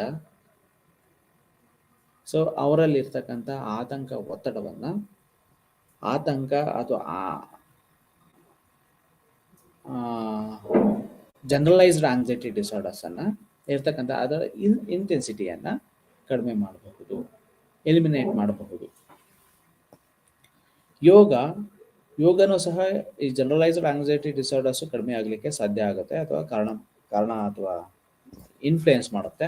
ಸೊ ಏನಕ್ಕಪ್ಪ ಅಂತ ಅಂದ್ರೆ, ಸೊ ಅನೇಕ ಯೋಗ ಅಂತಾರೆ, ಅನೇಕ ತರಹದ ಬಗೆಗಳು ಬರುತ್ತೆ. ಅವುಗಳನ್ನೆಲ್ಲ ಎಕ್ಸರ್ಸೈಸ್ ಮುಖಾಂತರ ಮಾಡ್ತಾ ಹೋಯ್ತು ಅಂತಂದ್ರೆ ಅಂತಂದ್ರೆ ಈ ಮೆಡಿಟೇಷನ್ ಜೊತೆಗೆ ಯೋಗವನ್ನ, ಸೊ ಇಟ್ ಮೋಸ್ಟ್ ಎಫೆಕ್ಟಿವ್ ಆಗಿದ್ದಾವೆ ಅಂತ ಅಂದ್ರೆ, ಎಫೆಕ್ಟಿವ್ ಆಗಿ ಇದೆ ಅಂತ ಅಂದ್ರೆ, ಸೊ ಅಲ್ಲಿ ಸಂಜ್ಞಾನ ವರ್ತನೆಗೆ ತಕ್ಕಂತಹ ಒಂದು ಚಿಕಿತ್ಸೆ ಲಭಿಸ್ತಾ ಹೋಗುತ್ತೆ. ಸೊ ಇಷ್ಟು ಇವತ್ತಿನ ವಸ್ತು ವಿಷಯಗಳು. ಕೆಲವೊಂದು ವಿಷಯಗಳನ್ನ ಬ್ರೀಫ್ ಮಾಡ್ಬಿಡ್ತೀನಿ. ಸೊ ಅನದರ್ 2 minutes ಟೈಮ್ ಇದೆ. ಸೊ ಸಾಮಾನ್ಯೀಕರಿಸಿದ ಆತಂಕ, ಅಸ್ವಸ್ಥತೆ. ಆತಂಕ ಅಂತಂದ್ರೆ ಸೊ ಅಲ್ಲಿ ತುಂಬಾ ವಿಪರೀತವಾಗಿರ್ತಕ್ಕಂಥ ಆತಂಕ ಇರುತ್ತೆ, ಅಥವಾ ಕ್ರಾನಿಕ್ ಆಂಗ್ಸೈಟಿ ಇರುತ್ತೆ. ಅದು ಯಾವ ರೀತಿಯಾಗಿ ಕೂಡಿರುತ್ತೆ ಅಂತಂದ್ರೆ ಅಲ್ಲಿ ಲಾಜಿಕ್ ಇರೋದಿಲ್ಲ, ವಿವೇಕದಿಂದ ಕೂಡಿರುತ್ತೆ. ಯಾವ್ದೋ ಒಂದು ಜೀವನಕ್ಕೆ ಸಂಬಂಧಿಸಿದಂತೆ, ಜೀವನ ಘಟನೆಗೆ ಸಂಬಂಧಿಸಿದಂತೆ, ಒಂದು ವಸ್ತುವಿಗೆ ಸಂಬಂಧಿಸಿದಂತೆ, ಒಂದು ಸಂದರ್ಭಕ್ಕೆ ಸಂಬಂಧಿಸಿದಂತೆ. ಸೊ ಯಾರಲ್ಲಿ ಈ ರೀತಿಯಾದಂತಹ ಅತಿಯಾದಂತಹ ಕ್ರಾನಿಕ್ ಅದು ಹೆಚ್ಚುವರಿಯಾಗಿರ್ತಕ್ಕಂಥ ಅಥವಾ ಅಪರಿಮಿತವಾಗಿರ್ತಕ್ಕಂಥ ಅದು ಅವಿವೇಕದಿಂದ ಕೂಡಿರ್ತಕ್ಕಂಥ ಚಿಂತೆ ಇರುತ್ತಲ್ಲ, ಅದನ್ನ ಆತಂಕ ಅಂತ ಕರೀತಾರೆ. ಅದು ಯಾವುದೇ ವಸ್ತುವಿಗಾಗಿರ್ಬೋದು, ಯಾವುದೇ ವ್ಯಕ್ತಿಗಾಗಿರ್ಬೋದು, ಯಾವುದೇ ಸಂದರ್ಭಕ್ಕಾಗಿರಬಹುದು, ಯಾವುದೇ ಘಟನಾವಳಿಗಳಿಗಾಗಿರ್ಬೋದು, ಯಾವುದೇ ಒಂದು ಪದಾರ್ಥಕ್ಕೆ ಇರಬಹುದು. ಆ ಎಲ್ಲ ವಿಷಯಗಳನ್ನು ಆಂಗ್ಸೈಟಿ, ಜನರಲೈಸ್ಡ್ ಆಂಗ್ಸೈಟಿ ಡಿಸಾರ್ಡರ್ಸ್ ಅಂತ ಕರೀತಾರೆ. ಅದಕ್ಕೆ ಜೈವಿಕ ಕಾರಣವಾಗಿ ಆನುವಂಶಿಕ ಕಾರಣ ಬರುತ್ತೆ, ಜೈವಿಕ ಕಾರಣವಾಗಿ ನರ ಬರುತ್ತೆ. ಅದಕ್ಕೆ ಜೈವಿಕ ಕಾರಣವಾಗಿ ಏನೋ ನ್ಯೂರೋ ಟ್ರಾನ್ಸ್ಮಿಟರ್ ಏನು ಗಾಬಾ ಇದೆ, ಆ ಗಾಬಾದಲ್ಲಿ ಆಗ್ತಕ್ಕಂತಹ ಇಂಟರ್ನಲ್ ಲಿಂಕ್ ಏನಿರುತ್ತೆ, ಆ ಇಂಟರ್ನಲ್ ಲಿಂಕ್ ಇಂದ ಆಗಿರ್ತಕ್ಕಂಥ ಏರುಪೇರುಗಳು ಈ ಒಂದು ಜನರಲೈಸ್ಡ್ ಆಂಗ್ಸೈಟಿ ಡಿಸಾರ್ಡರ್ಸ್ಗೆ ಕಂಡು ಬರ್ತಾ ಹೋಗುತ್ತೆ. ಸೈಕೋಅನಾಲಿಟಿಕಲ್ ಮಾಡೆಲ್ ದೃಷ್ಟಿಕೋನ. ಸೊ ಇದರಲ್ಲೂ ಸಹ ನಮ್ಮಲ್ಲಿರ್ತಕ್ಕಂಥ ಇದ್ದು ಮತ್ತು ಈಗೋ ನಡುವೆ ಆಗ್ತಕ್ಕಂಥ ಚೇತನ ಮತ್ತು ಸುಪ್ತ ಚೇತನದ ನಡುವೆ ಆಗ್ತಕ್ಕಂಥ ಘರ್ಷಣೆಗಳು, ಈ ಘರ್ಷಣೆಗಳು ನಮ್ಮ ನಡುವೆ ಇದ್ದು ಮತ್ತು ಈಗೋನ ನಡುವೆ ಆಗ್ತಕ್ಕಂಥ ಒತ್ತಡಕ್ಕೆ, ಅದರ ನಡುವೆ ಆಗ್ತಕ್ಕಂತಹ ಒಂದು ಘರ್ಷಣೆಗೆ ಕಾರಣ ಆಗುತ್ತೆ. ಆದರೆ ಎಷ್ಟೋ ಮನೋವಿಜ್ಞಾನಿಗಳು ಅಥವಾ ರಿಸರ್ಚರು ಈ ಒಂದು ವಾದವನ್ನ ಒಪ್ಪೋದಿಲ್ಲ. ಅದೇ ರೀತಿ ವರ್ತನವಾದದ ದೃಷ್ಟಿಕೋನ.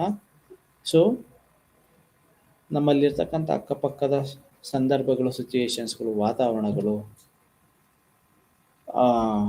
ಪೂರಕವಾಗಿ ಕೆಲಸವನ್ನು ಮಾಡಬೇಕು, ಇಂಟರ್ ಲಿಂಕ್ ಅನ್ನ ಹೊಂದಿರಬೇಕು, ಆಗ ಉತ್ತಮವಾದಂಥ ಫಲಿತಾಂಶವನ್ನ ನಿರೀಕ್ಷೆ ಮಾಡಬಹುದು ಅನ್ನೋದು ವಾದ. ಈ ಕಾರಣದಿಂದ GAD ಡೆವಲಪ್ಮೆಂಟ್ ಆಗುತ್ತೆ, ಜನರಲೈಸ್ಡ್ ಆಂಗ್ಸೈಟಿ ಡಿಸಾರ್ಡರ್ಸು ಬೆಳವಣಿಗೆ ಆಗುತ್ತೆ ಅಂತ ಕರೀತಾರೆ. ಸಂಜ್ಞಾನ ವರ್ತನವಾದ. ಸೊ ಅನೇಕ ಸಂಜ್ಞಾನಾತ್ಮಕ ಅಂಶಗಳಿಂದ ನಮ್ಮ ವರ್ತನೆ ಶೇಪ್ ಆಗ್ತಾ ಹೋಗುತ್ತೆ. ಆ ವರ್ತನೆ ಪರಿಪ್ರಮಾಣದಲ್ಲಿ ಇರಬೇಕು. ಸೊ ಇಲ್ಲ ಅಂತಂದ್ರೆ ಅದ್ರ ಜೊತೆಗೆ ಈ ಕೆಳಗಿನ 5 ಅಂಶಗಳನ್ನು ನಾವು ಮೇಂಟೈನ್ ಮಾಡಬೇಕು, ಫಾಲೋ ಮಾಡಬೇಕು. ಟ್ರೀಟ್ಮೆಂಟು ಸಂಜ್ಞಾನ ವರ್ತನ ಚಿಕಿತ್ಸೆ ಇದೆ, ಮೆಡಿಟೇಷನ್ಸ್ ಇದೆ, ಯೋಗ ಇದೆ. ಈ ಥೆರಪೀಸ್ಗಳನ್ನು, ಮೆಡಿಟೇಷನ್ಸ್ಗಳನ್ನು ಅಥವಾ ಸಂಜ್ಞಾನ ಕಾಗ್ನಿಟಿವ್ ಬಿಹೇವಿಯರಲ್ ಥೆರಪೀಸ್ಗಳನ್ನು ನಾವು ಎಫೆಕ್ಟಿವ್ ಆಗಿ ಯೂಸ್ ಮಾಡಿದ್ದೇ ಆದಲ್ಲಿ ನಾವು ಒಂದು ಅಮೌಂಟ್ ಆಫ್ ಆಂಗ್ಸೈಟಿಯನ್ನು ನಾವು ಎಲಿಮಿನೇಟ್ ಮಾಡಬಹುದು. ಇಷ್ಟು ಇಲ್ಲಿಗೆ ವಸ್ತು ವಿಷಯ. ಸೊ ಎಲ್ಲರಿಗೂ ಧನ್ಯವಾದಗಳು.